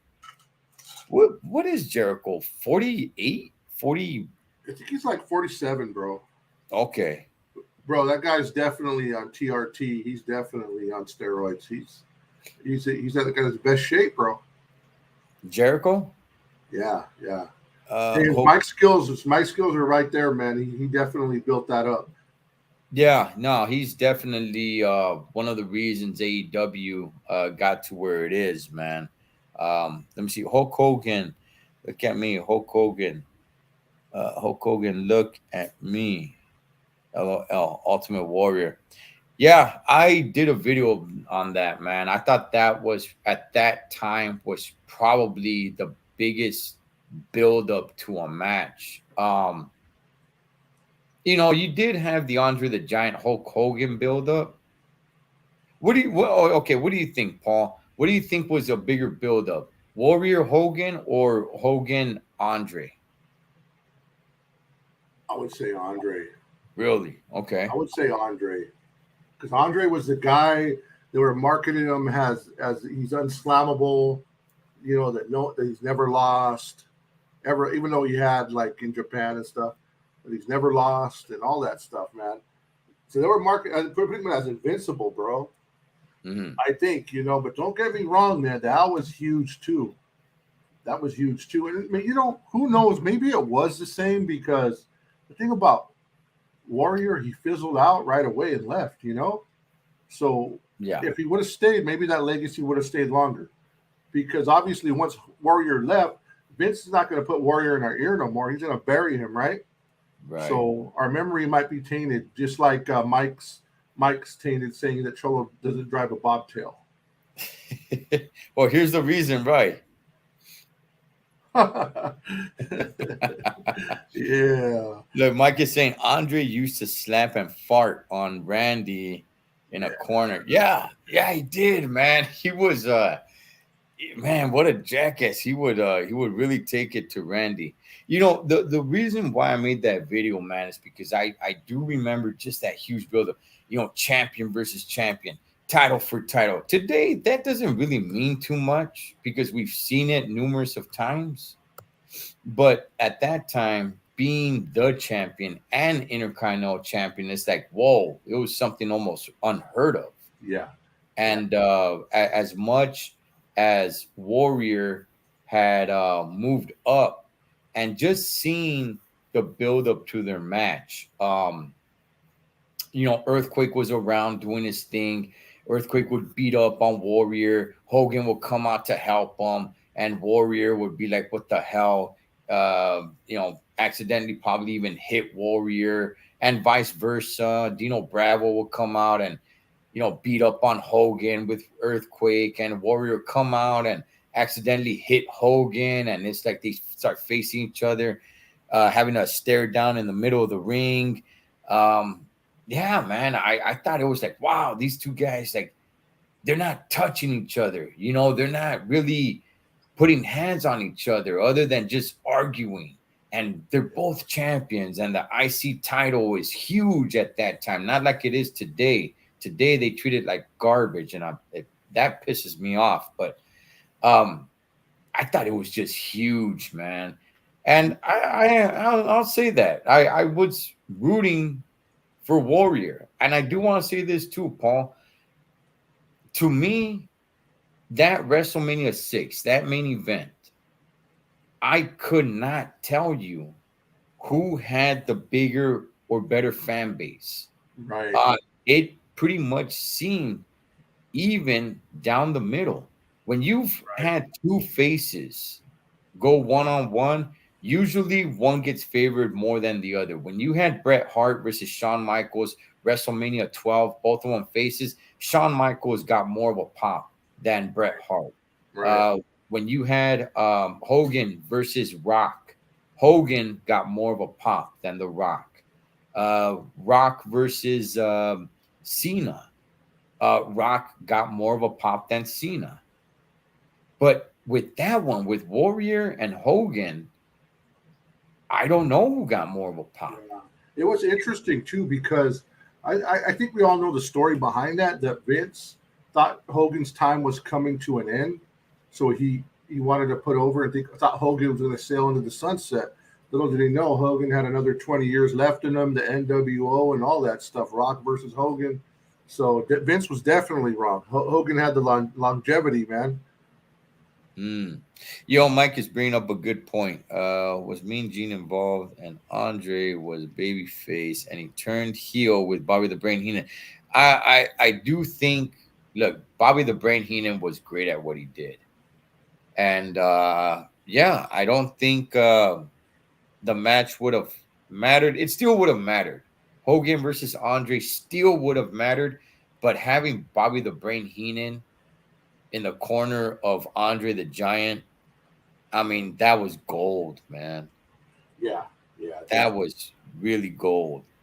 Let me see. Andre's glory days were over when he lost against Hogan, but I read that Andre and Hogan had made many matches at events, but those were not televised at the time. Is that true, Paul? Did they yeah, face each other before yeah, that numerous of times? yeah. Because when I was a kid, right, we used to go to the Olympic Auditorium in Los Angeles, and I was a kid. I'm talking nine,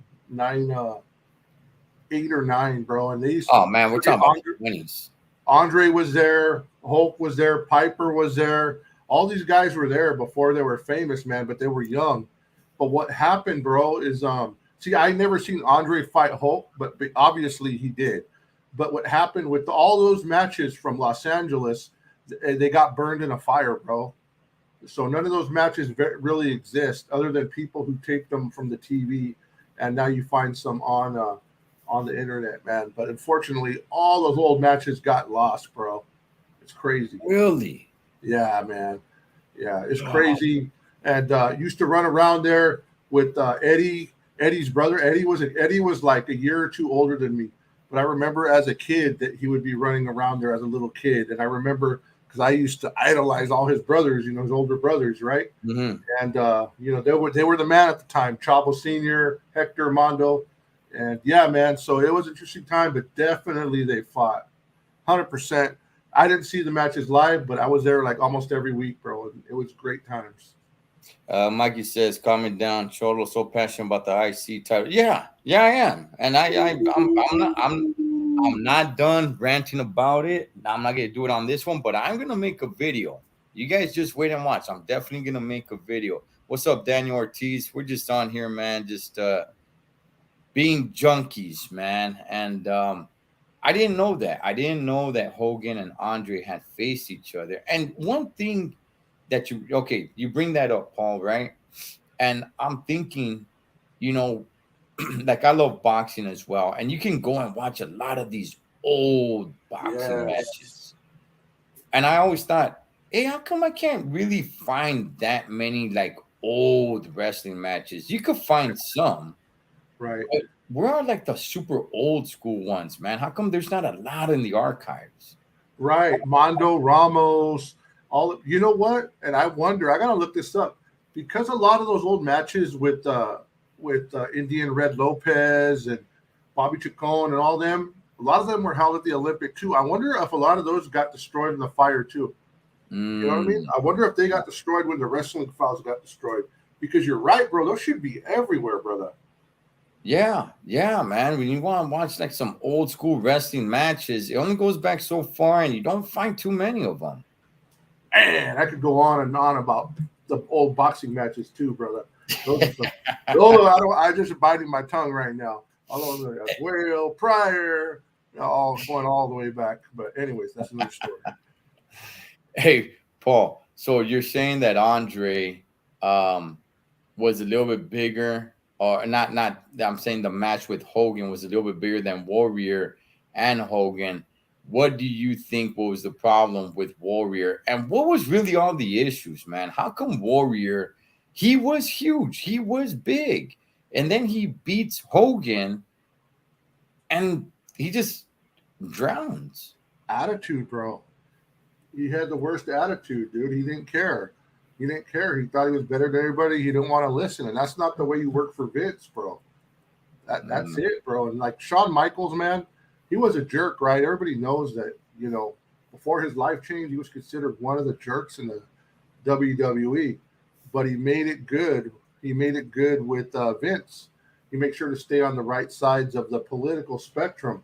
Where as the Intercontinental, or what's his name, the Ultimate Warrior, he didn't care, bro. He would ruffle feathers with everybody, and you just don't do that to Vince. You fall in line. Another guy right now is Top Dollar. Top Dollar. You guys know who Top Dollar is? He's a new guy. Yeah. the, Anyways, he was fired a while back, right? yeah, the big dude, right? Yeah, he was fired. Yeah. And the same thing like the Ultimate Warrior, bro. The thing with Top Dollar, supposedly he was going around making enemies around the locker room, but he knew who to be cool with, you know? He knew to be cool with Triple H. So as soon as Vince left, Triple H brought him back in, even though everybody else in the back hates him. You know what I mean? Mhm. So in other words, like he knew how to play it politically, but the Ultimate Warrior didn't, bro. And that's what the problem that led to his downfall. Yeah, I kept hearing even in his Hall of Fame speech, he was like, "Ah, yeah, a lot of people talking, especially a lot of people in the front." It's like, okay, man, come on, you're getting inducted into the Hall of Fame, man. Like, why are you bringing that up? Hey, Richard, no, man, I haven't. I'm watching New Japan right now as we speak. But yeah, man, I always heard that Warrior was kind of hard to work with, and they even brought him back, and then he still didn't last long. And to me, at that time, back in those days, Warrior was my favorite. He was my favorite wrestler. And I know WCW tried to do a rip off with that Renegade guy. And when Yeah, I saw that, I'm like, what the hell is this? yeah, bro. Hey, that's funny. Look at it. It said Warrior thought he was bigger than anyone else. Andre didn't like Warrior either. That's right. Hey, but let me tell you this Andre the Giant story. And I know everyone's heard it, bro. Now, I think it's, do you guys remember Bad News Brown? Oh yeah. Oh, Okay, I'm come on. pretty Of sure. course, man. Okay, I know a lot of people heard this story, but Andre was kind of like a bully. He told everyone what to do. You follow him and you do whatever, bro. So so I heard he was very foul, always farting, right? Whatever. So one time, and I'm retelling the story. I know everyone's heard it, bro. For those of you who didn't, maybe Andre the Giant is sitting in back of the bus, and they're all traveling. Well, Bad News Brown was in the front of the bus, and Andre would get drunk, and he would make these racial slurs, and he started saying "N word this, N word that." Really? Yeah, man, and he just started going off on Andre. And Bad News Brown say when he tells a story, he says to everyone who was on the bus. You know what I mean? So there are Yeah. people that are alive now, so I'm sure they could attest to this. So, anyways, so he tells the bus driver pull over, and he gets off the bus and challenges Andre to get out here and fight, man. Come on, let's do this. But Andre like back down, bro. Like I Andre, another person, another big dude called him out, and like Andre didn't want none. And then Bad News Brown later on found him at the hotel and like, come on, let's go outside, Andre. And I just want to talk. I guess they talked about it and it was squash, but I guess the thing was with Andre, man, is you had to like prove to him, man, because yeah, look up that story, guys. It's a crazy story. Another story besides him pooping on people in the ring is that one time I forgot who it was. If it was I think it was Jake the Snake. He had Andre had him pinned in the corner, and Andre had he used to squash at people with his butt, kind of like Rikishi. Right. And Andre was sitting on the shoulder of Jake the Snake, I believe it was, and did like a fart, but this fart lasted like 40 seconds. He says, bro, and it left like a green and yellow mark on his shoulder, bro. So, till he showered, bro. He had to go wash it off, bro. But man. Oh, man. Yeah, look up the stories, though, bro. Look up these Andre the Giant stories. They're crazy, bro. Wow, dog. And let me see. Last time I saw Knox Pro Wrestling live, I forgot his name, but he was a wrestler who ate worms. Oh, the Boogeyman. The Boogeyman. Boogeyman, yeah. Mikey is saying it was Jake the Snake. Yeah, cool. Yeah. That I have heard. I have heard stories of him, crapping and farting on dudes. I did not hear the Bad News Brown story though. Oh yeah. I'm pretty sure it's Bad News Brown. If it's not him, it's another black dude, but I'm pretty sure it's him. Because Bad News Brown was a bad dude, bro. Yeah. Dude. So yeah, look it up, man. It's a great story, man. And he's straight up, man. He tells it like it was. He tells the stories. He's one of the best people to hear to hear the old wrestling stories from. And it's true because he's saying, hey, this guy was there. I think Chavo Senior was there. I forgot if he said Hulk was there, and all kinds of people were there. And so if it was a lie, they would have called him out on it by now, So was Andre like taken by storm that a black guy was sitting in the front of the bus? No, Andre knew what he was doing, bro. Yeah, he knew what he was doing. That was just his MO, bro. Back in the day, bro. Remember hearing all the old stories, like, people would get stabbed, and, at the time, wrestling wasn't out the closet, bro. People would if you watch Piper's old story about his old wrestling, dude, these came out with knives before, back in the day. So, and even in the locker room, it was a different era, bro. It was a different era, bro. They were the boys club, bro. I remember, I don't know if it was a documentary on Roddy Piper or what that I was watching, but he said his very first match, it was somewhere in Canada, and he said he walked into the ring.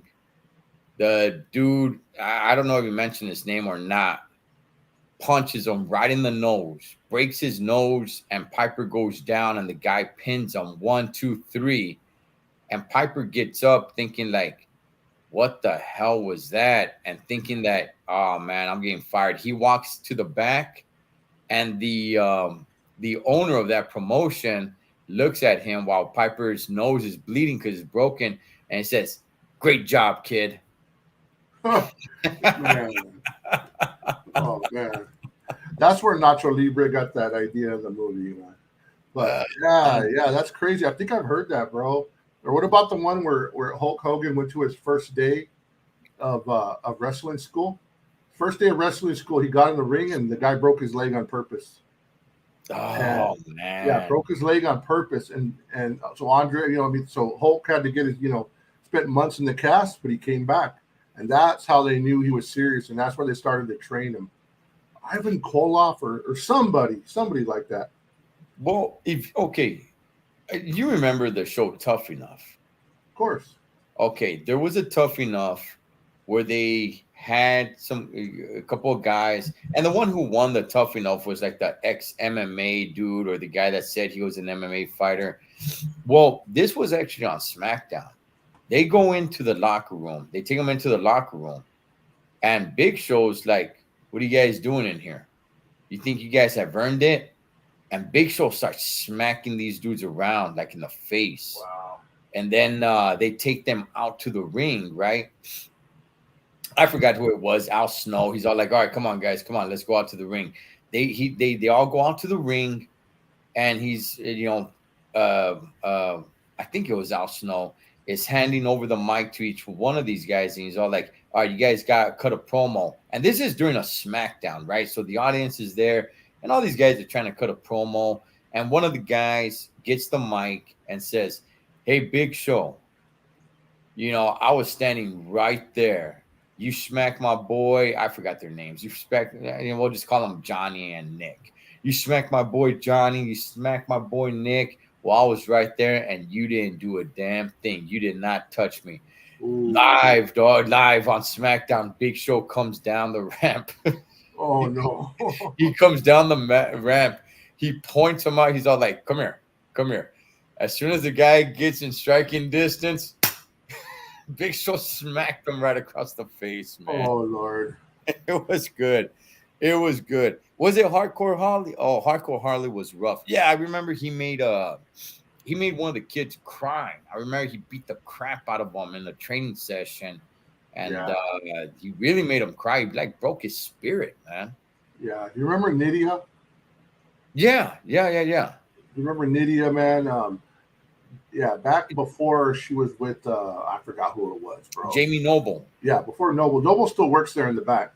But I remember, man, that on Tough Enough, they had all the dudes wrestle in jock straps in front of the girls. And that was just like foul, bro. I mean, they blurred it out, but like all the girls are right there, like, oh man, see more than they want to see, I think, from the behind, and it's just like Bill DeMott. Who else was there? Yeah, Hardcore Holly. They were just rough on these dudes, man.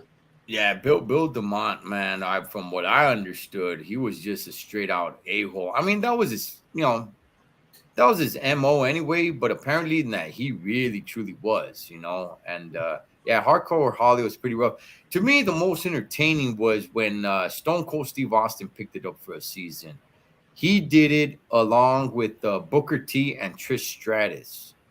And but it was Stone Cold's show, but it was Tough Enough. I think it was Tough Enough, Broken Skull, or something like that. Really? Yeah, and it was he had Booker T, Trish Stratus, and I think he had one more wrestler. I don't remember who it was. But ultimately it was Stone Cold say so on who stays, who goes. He meets with Booker T, he meets with Trish Stratus, he meets with everybody, but ultimately it's his decision on who stayed and who left. I did like that. Wow. That was pretty cool. Hugh Morris was awesome. Yeah, it's unfortunate because none of the winners ever really made it. The Miz was on it. He did not win though, and I think he became the biggest star. Yeah, for sure, bro. Yeah, by far. Yeah, man, and man, dude, I like the Nydia. I thought she did pretty good. On that. They got rid of her, man. She just didn't have the look. Yeah, I think okay. What was it? Why were we kept letting go of people? Remember that redhead? Oh, I'm looking at Rich Swann right now. He's on New Japan. I can't believe you're watching New Japan. Where is that even on? I can't even never find it. It's on AXS. Oh, you know what? Maria. I just saw Maria. Maria is on there too. What a trip. Yeah. What a trip. There was one Richard Gardones Landeros was talking about. I got to look up that wrestling too. I never even heard of that one, bro. Yeah, the Knox. Yeah, Stone Cold asked the contestants what their favorite WrestleMania was, and he eliminated the ones that couldn't come up with one. Mikey, I think I do remember something like that. I do remember he asked one of the girls, what was your favorite match? And he was so disgusted because I don't know who the other person was. I don't remember the name, but the chick said her favorite match was Melina. Remember Melina, the one that used to scream? Yep. Okay, it was a match with her and some other diva. And Stone Cold he walked away, and then he walked right back to her and says, "Who?" He's like, he asked, "What was your favorite match of all time?" I don't remember who else she said, but she said Melina versus so and so, and then he was like so disgusted, man. He walks away, he comes back like all pissed off, like he's ready to fight her, man. And he's on who? And yeah, man, he got rid of her. So, what's your favorite, Cholo? What's that? WrestleMania match. Oh man. What about you out there listening? What's your favorite? Okay. To me, the biggest match I think will probably always be Hogan versus Ultimate Warrior WrestleMania 6. But the best match, oh man, to this day, I still think it's HBK versus Undertaker, WrestleMania 25. You like that one, huh? That one was great, man. And I know they try to redo it with Triple H, the end of an era, but and they even did a Hell in the Cell. Look, those were good matches, man, but it was not HBK Undertaker, man. It wasn't. Yeah, man. I would have to go with not the greatest match, maybe in people's eyes, but exciting. Obviously, WrestleMania 1, that goes without saying, but Rock Hogan, bro, that was just magical, man. That was huge. Hogan's old, but man, that was pretty exciting, man. Hey, hold on, Paul. Let me stop you real quick. I think you're right, 8 Ball. I think it was Melina versus Alicia Fox. Oh no. Hey, imagine, Paul. Imagine the Rattlesnake Hall of Famer. One of the biggest of all time, man. The guy that changed the business, Holmes, comes up to you and says, "What is your favorite match of all time?" And you say Melina versus Alicia Fox. Oh gosh. Throw him out the building. He got rid of her, man. He got rid of her. He dropped her, man. He dropped her like a freaking bad girlfriend. Mikey, I'm a big fan of Rock versus Hogan. Okay, I mean the build-up to that was good. The match itself, I don't think was really all that. Right. The build-up, the excitement, the who won, the aftermath, of the NWO coming out to beat Hogan. It was pretty exciting. Okay, what Richard is saying, this is where Stone Cold pretty much got over. Right. I know it wasn't the time where, the iconic, JR said, the Austin era has just begun. It wasn't that time, but this right here is what led to that. Yeah. He got him wet, cuts him, bleeds him, and he doesn't tap. And then Brett attacks him afterwards. And if you guys, I'm sure you guys have heard the story on where they talked about that. To make that happen, Stone Cold was actually nervous. He was like, "Oh man, we're not supposed to do that." And Brett was like, "Don't trip. I'll take the heat for it." And that Stone Cold learned from there, and he said, later on in my career, I was able to help guys out like that because, I'm Stone Cold Steve Austin. At that time, I was not the Stone Cold Steve Austin yet where I could take the heat. Wow. Yeah, man. That I just watched that match probably about a month ago. That was a killer match. I think it's on YouTube. You can find it on YouTube. Hey, let me ask this though, man. What about your favorite moment in wrestling? It doesn't have to be WWE. Just your favorite moment that stuck with you that you love to go watch again and again and again. What's your favorite moment? Man, that's a good one, man. When Eddie Guerrero beat Brock Lesnar. Ooh. Yeah, I mean the match itself is pretty good. Don't get me wrong, but I'm not talking about the match. I'm talking about the 1, 2, 3, and just that moment. Just that moment right there was something else, man. You get this this much smaller guy. I mean, yeah, of course, everybody's smaller compared to Brock Lesnar, unless you're the Big Show. But but Eddie Guerrero just to wrestling standards, he's not that big of a guy. So now Yeah. you got him in there against, a beast, right? In Brock Lesnar, and he comes out on top and he puts on a great one, man. It's good. It's definitely I remember Goldberg saying that he would never give Chris Jericho a match or let him get over on him because Chris Jericho is too small. Right. And in this case, I think the size difference was around the same, but Eddie did great, man. Yeah. And just seeing that count 1, 2, 3, and the reaction right after was like, wow, it was on another level, man.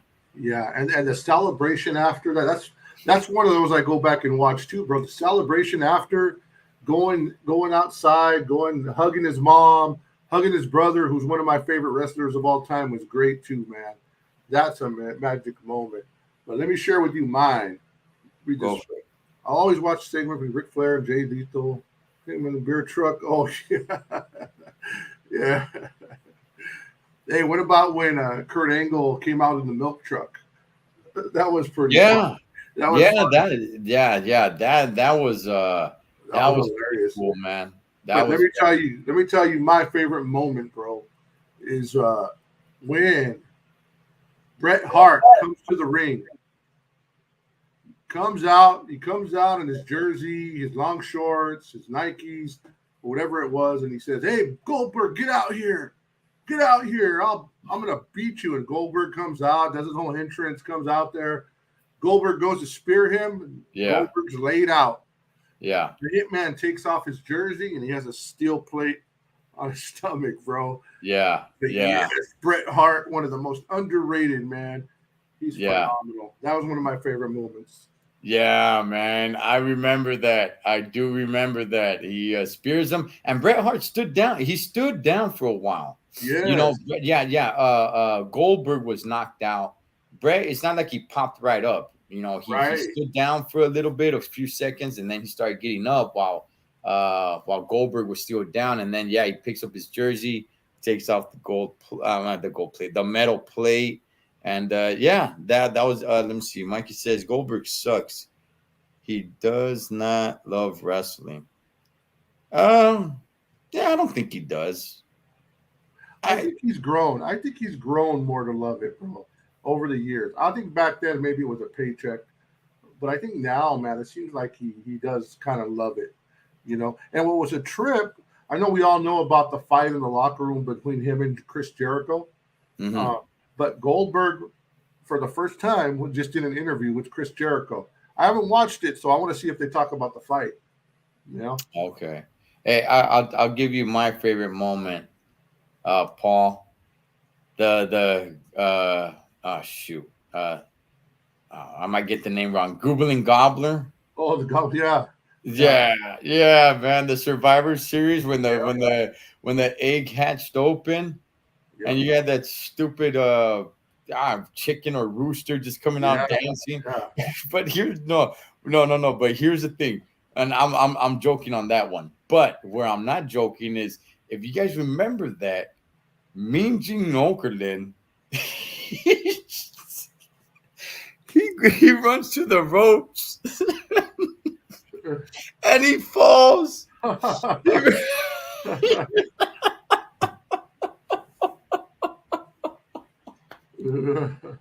I don't know if people truly remember that. I'm gonna look it up now. I forgot about that. Yeah, okay. Look. The look on the face of Mean Gene Okerlund, man. So the egg hatches, everybody's booing, nobody likes it, everyone thinks it's stupid, including myself. They go to the ring. Mean Gene Okerlund's there in the ring. The stupid bird is dancing around and just running back and forth on the ropes and stuff like that, and everyone's kind of like boo and stuff.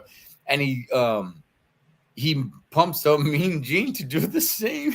He pumps up Mean Gene Okerlund to do the same. Mean Gene. Oh man. Mean Gene He runs to the ropes and he falls. That's hilarious, man. No, man. And the funny thing about it is that years later, Mean Gene, may he rest in peace, before he passed away, um, I don't know if I forgot where I watched it, but he was like interviewed or something like that, and he talked about that night, and he said that like his heel got caught on the apron or his pants got caught on the rope or something, man. And Oh man. he went down. Ah, that was good, man. Now I'm gonna have to Google it, bro. We have to put that in the entrance, bro. This video, I mean, of this show, man. We gotta every time we go live, we gotta show that video. Man, Oh that's hilarious. man, no man, that I just thought of that because I was just thinking like, you know what? I'm gonna piss everybody off right now and say the bird, the gobbling goobler, whatever his name was, and I'm like, wait, as I'm thinking about it, I'm like, wait, the bird was running, and then I'm like, oh yeah, Mean Gene Okerlund. Yeah, Ah, yeah, man. Hey, let me that tell was you funny, something man. about that, Cholo. What's that? I just watched the interview yesterday, the day before, about the gobbledygooker, whatever it is, right? Yeah, yeah. Okay, so I think we all know that was Eddie Guerrero's brother in there, Hector.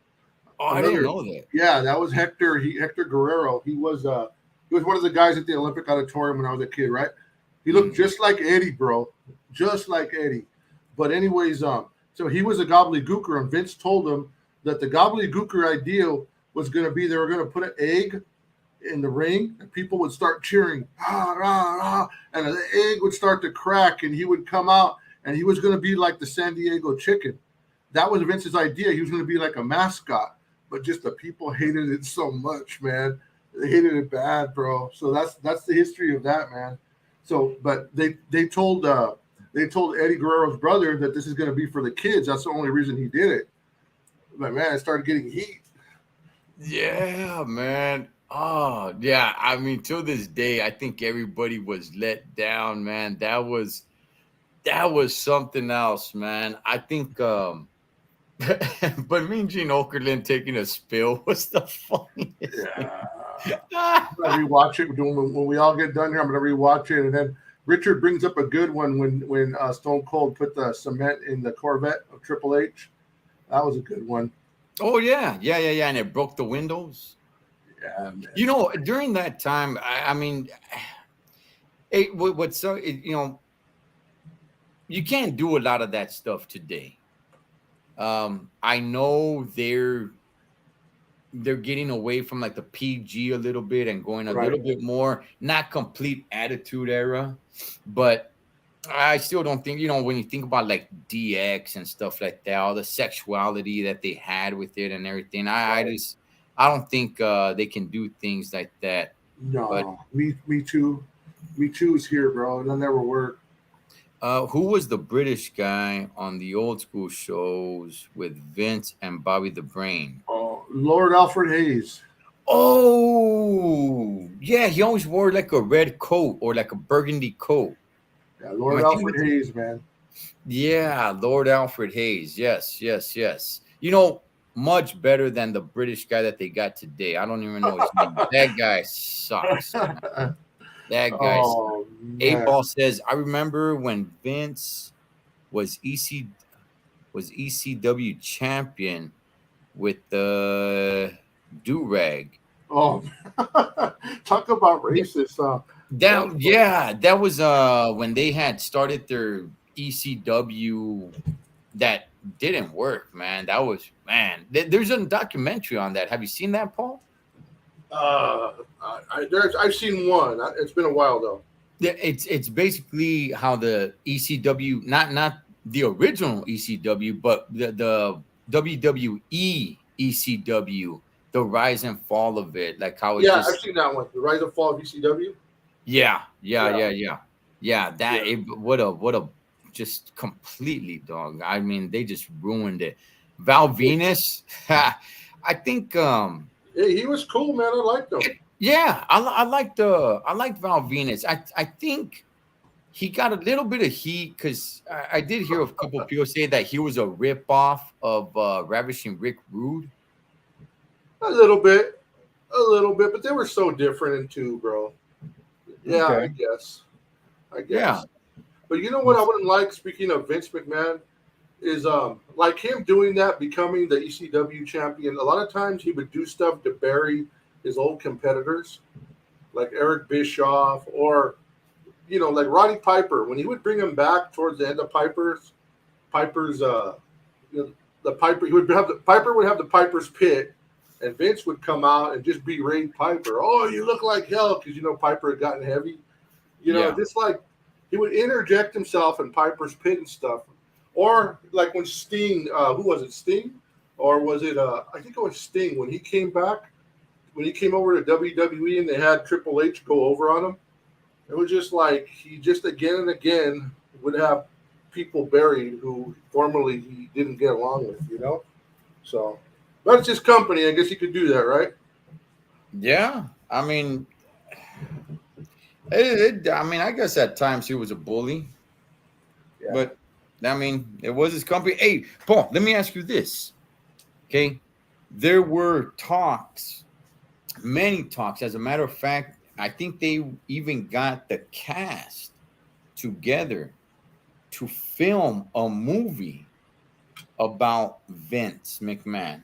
Yes. With all this going on, do you Yes. still think they're going to do that? No, they canceled it, bro. Did they? Okay, because I heard. It was Netflix. Netflix canceled it. Oh man, I heard it was going to be Bradley Cooper who was going to be playing Vince McMahon. Wow. Well, now they have to do an unauthorized, bro. But man, that would have been great. Somebody's going to do one unauthorized, And I just seen pictures of Vince today, man. They spotted for the first time since all this, He's probably mad, brother. All this stuff Triple H is bringing back all the people he fired. It's like, woo, it ain't going to be a happy Thanksgiving at the McMahon house, huh? It probably doesn't have to be there anymore, man. Now it's going to be at Triple H's house. Yeah, man. That's bro. Val Venus had the same theme song as Rick the Model Martel. Did he? Hey, Rick the Model Martel, man. I know people say he sucked, man, but I used to like the guy, man. He was cool. He was so arrogant. It was good. Yeah. Yeah, I used to like the rivalry between him and Tito Santana. Yeah. I like Rick the Model Martel. Hey, do you think Tito Santana, looking back, and I asked this too, like Landeros and you guys, do you think Tito Santana was overrated or underrated or underutilized or overutilized? What do you guys think? Okay, I think he was underutilized because I can't really remember a major victory of his. El Matador, Tito Santana, arriba, I mean, he was the straight stereotype, Bullfighter. Yeah. I thought he was cool. His character, he did know how to wrestle. I will say that. And at that time, he did know how to wrestle.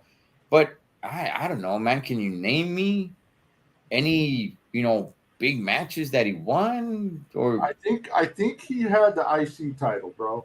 Don't quote me on that, but I'm pretty sure he had some title. I believe he did. I believe he did have the IC belt at one time. But, I mean, when anybody ever brings up great Intercontinental champions, they never bring up Tito Santana. Right. He was kind of a dry personality in a way.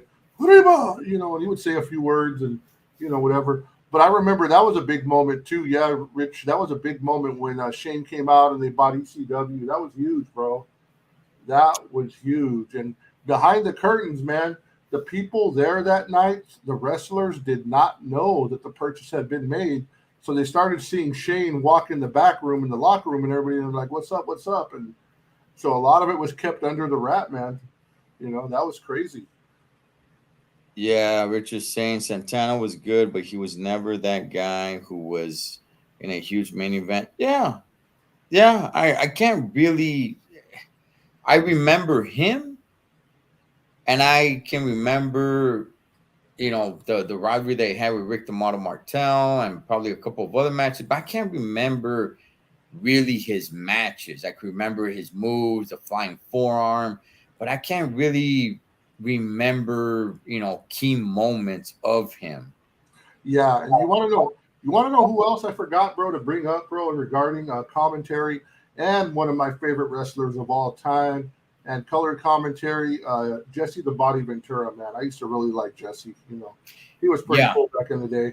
Yeah, no, he was, man. He was. And that was, I loved it. Those were the days, man, of Hogan being there. And it's just me, just always just continually thinking of Hogan versus Ultimate Warrior when he was doing commentary with Vince McMahon, as a matter of fact. Jesse the Body Ventura was awesome. He would accidentally, like Hogan or I think it was Warrior that accidentally hit Hogan.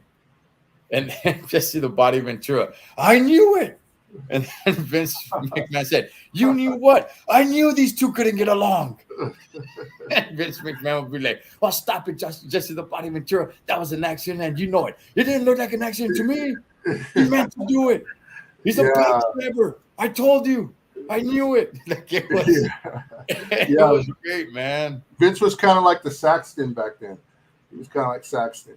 Yeah. Almost like Saxton. Vince was actually pretty good in commentary, man. Yeah, he was. Yeah, I enjoyed him doing commentary. Let me see, Cholo. We talked about who we remember about the IC. Yeah, we did, and definitely Tito Santana's not one of them, nor Marty Jannetty. Bobby Heenan called the flying forearm the flying tamale. No way.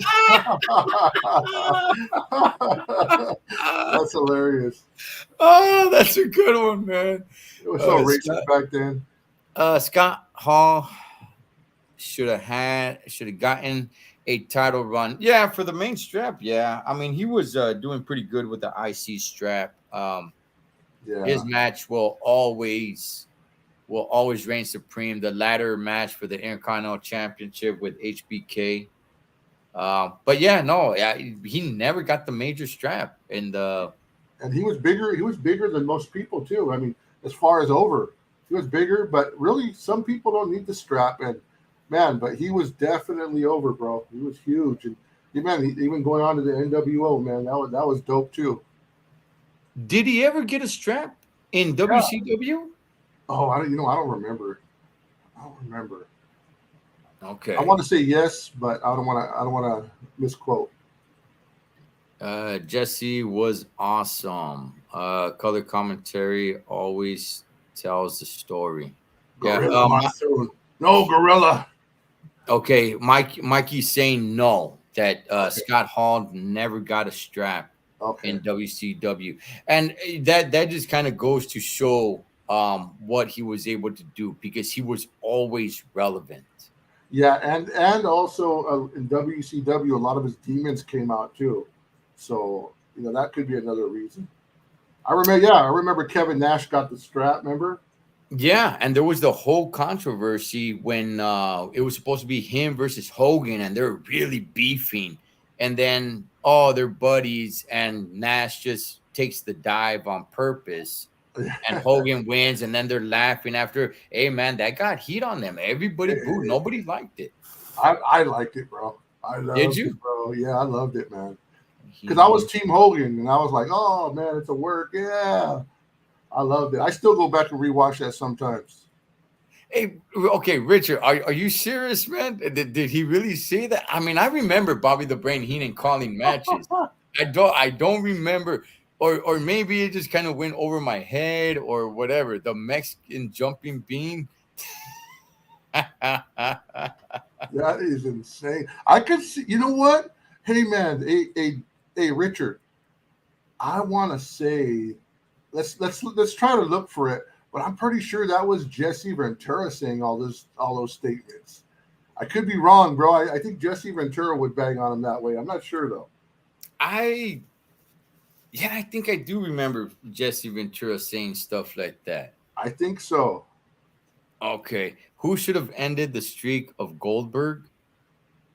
Uh, Definitely who? NWO. Well, I who think did end the streak of Goldberg? I don't even know. it was Scott Hall, right? Was it Scott No, no, Hall? it was who? No, no, Scott Hall, the one who used the cow Prada, the cow shocker.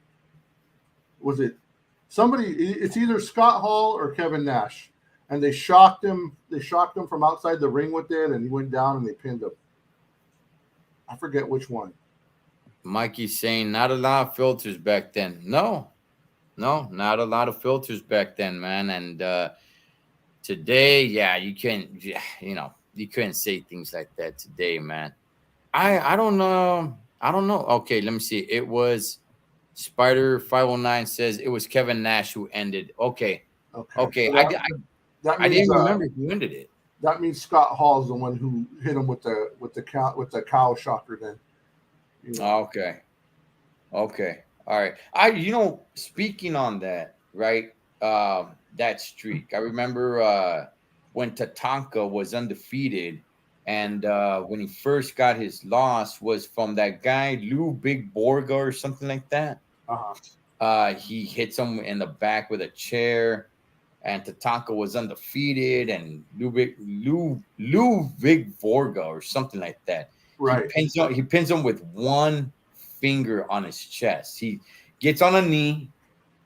He puts up his index finger up to the fans, like if he's counting like just one, like I'm number one, and then he just puts the tip of his finger on Tatanka's chest. One, two, three. And I was like, wow, man, Tatanka's first loss like that. Yeah. Who did Tatanka upset for that to happen? Yeah, yeah, exactly, man. Exactly. But Gilbert's the GOAT, bro. He's the GOAT. Gilbert. Hey, speaking of great moments, if you guys want to see a great moment, go back and watch the Rock concert when Gilbert comes out. Everything's Goldberg's coming out to fight the Rock, but it was Gilbert. Eventually, the Goldberg does come out, but man, this is one of the greatest entertaining things you'll ever see. The Shocker or Gilbert ended the streak for Goldberg. Man, hey, you guys, speaking of all this stuff, man, all these history we're talking about, we all know WrestleMania is coming in about 6-7 months to Los Angeles, but and just not to rub it in anybody's face, but let me rub it in everybody's face. I will be there both night one and night two. but besides that, all these wrestling icons that we're talking about, they come to a thing called Wrestling Con, which is that same week in WrestleCon, and you get all their autographs and all that, man. Costs like $100 and some bucks to go, man. But to meet like Bret Hart, Ric Flair, Hulk Hogan's daughter, all of these people, man, they're all going to be there, man. So it's going to be great. Hold on. Oh, wait, Paul. You just said you meet all these legends and stuff, and you said Hulk Hogan's daughter. Well, you never know. When I'm saying Hulk Hogan might show up, you never know. You Never know. What's her name? Brooke. Brooke Hogan. This is why I say that, Cholo. This is why I say that. Did you ever hear of something called Hollywood Hulk Hogan? Yes. They're advertising it as Hollywood. So Right. I think Hulk Hogan's going to be somewhat involved in this thing. Maybe not WrestleCon, but definitely WrestleMania. Yeah. Let's get rid of Titus O'Neil, by the way, man. He's boring, bro. Put Hulk Hogan as the host or something, man. He is kind of boring. He just does a lot more. I think they use him because he does a lot of, a lot of things with kids and people with diseases and stuff Yeah. like that. He's fine. But Paul, you and I, we're both from the area. Okay. Every time something has to happen in LA, it's two things. It's Hollywood or the beach. Paul, how many times do you go to the beach, and how Hollywood is it really? Yeah, I agree. No argument there. No argument there. But Yeah. that's hey, listen, man. I watch NASCAR, right? Whenever they go to Fontana, now for anybody who's not from the area, Fontana is nowhere near Los Angeles. It's not part of LA County, it's not part of Hollywood. And every time they go to Fontana, they, have the drones flying over the beach. NASCAR goes Hollywood. I'm like, okay, you're in Fontana. Yeah. You're in Fontana, man. You're not near Hollywood, and you're not by the beach. On Yeah. WCW, You Kurt gotta get Hennig Beth high. acoustic guitar, singing that song. I hate rap. Really? Let me see. Hulk Oh, Hogan's wait, what daughter was is my that? ex-girlfriend. What was that? What did Richard you say? Stain on WCW, Kurt Hennig, which that was Mr. Perfect, right? Oh, that was a great song. I loved it at the time. I loved it, man. Let me see. Oh, 8 Ball. Yes. Yes. Paul, you brought up Titus O'Neil. Remember when Remember yeah, the Royal Rumble, he was running to the ring and he tripped, he fell, and he went under the ring. that, man. Now, Lucky there was no wood down there or something, man. whoa, wait, hold on. This is the part that trips me out. Okay, that Royal Rumble, I believe was the one that they did in Saudi Arabia. I think that was called the greatest Royal Rumble of all time, because they had 50 competitors, I believe, in it. Yeah, they did. If you guys remember, they did one Royal Rumble overseas. I think it was maybe not Saudi Arabia, but it was in Saudi. Okay, so it was in Saudi. And they were like, the greatest Royal Rumble of all time is gonna have 50 competitors. Now, here's the thing, Paul. A lot of the times it's not a curtain, it's an actual screen, right? Mhm. That Yep. lights up. Yep. And I always thought, man, imagine if it was a screen. Yeah. Like, I mean, he would have bashed right into it, man. It would have been a power out, Paul. Yeah. Yeah, that Oh, was that. Yeah, that's definitely would have been crazy, bro. He probably would have broke his neck, bro. Yeah, he, yeah, he went under that hard, man. That yeah. was something. Yeah, Jay Lethal, when you talked the neck like Ric Flair. Yeah, man. All these were just great. Next, by the way, next month, brother, for those local in LA, wrestling's coming next the weekend of the Independence Day. Wrestling is coming to the Anaheim Pond where the Ducks play, and there's still a Mm. lot of tickets left, and they're pretty cheap, man. You guys should try to go. And what show is that? I want to say it's SmackDown, bro. I want to say it's SmackDown on a Friday night. I want to say. So I don't quote me on that. does okay.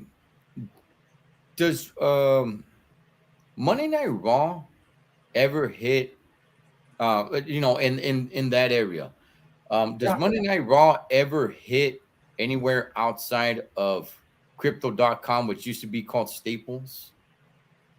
Monday night. You know what, dude? Lately, this last year, dude, they've been going to San Diego for Raw, and they've been coming here for SmackDown, bro.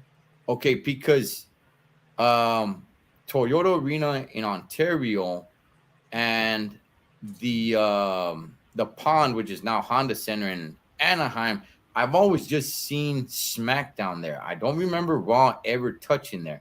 The only time I You might remember be right. that You what? might be right, bro. You might be right on that.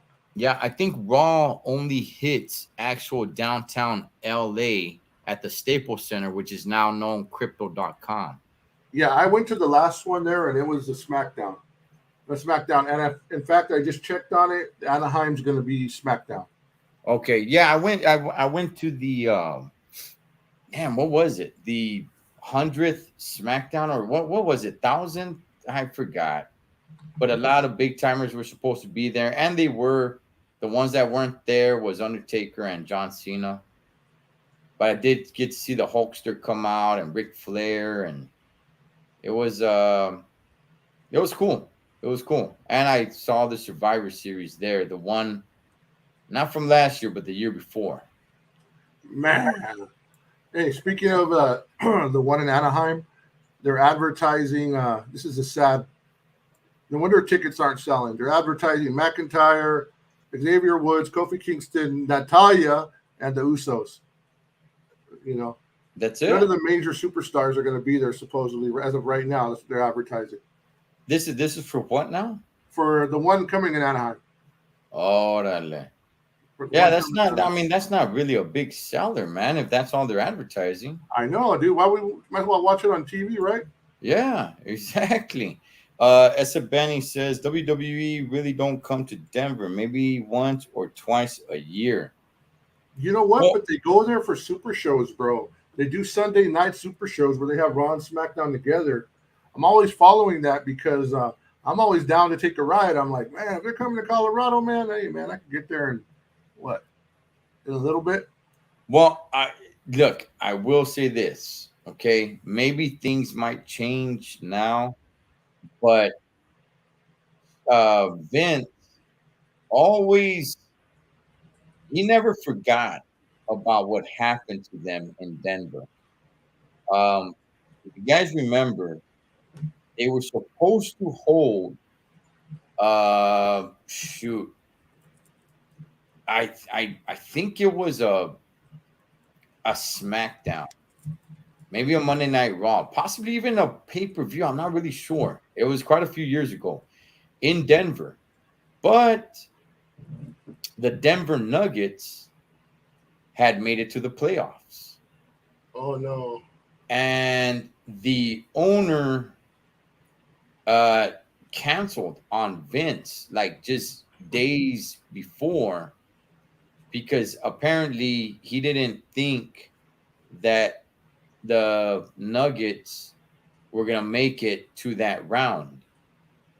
And this is Vince telling the story. So who knows? Maybe the owner didn't really think that, right? But so they're like, well, sorry, WWE, but we're holding the Nuggets playoffs here. And they were under contract to be there. Wow. Yeah. So what ended happening, man, Vince took the show to Staples Center.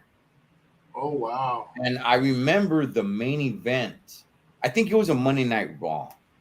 I remember the main event. You had all the bad guys, all the heels, which consisted of Randy Orton. I don't know, a couple of other heels. I think it was like 3-on-3 for the main event. And for the faces, the main face was John Cena. Well, the heels were all wearing Denver Nugget jerseys. Yeah, and the faces were wearing Laker jerseys, man.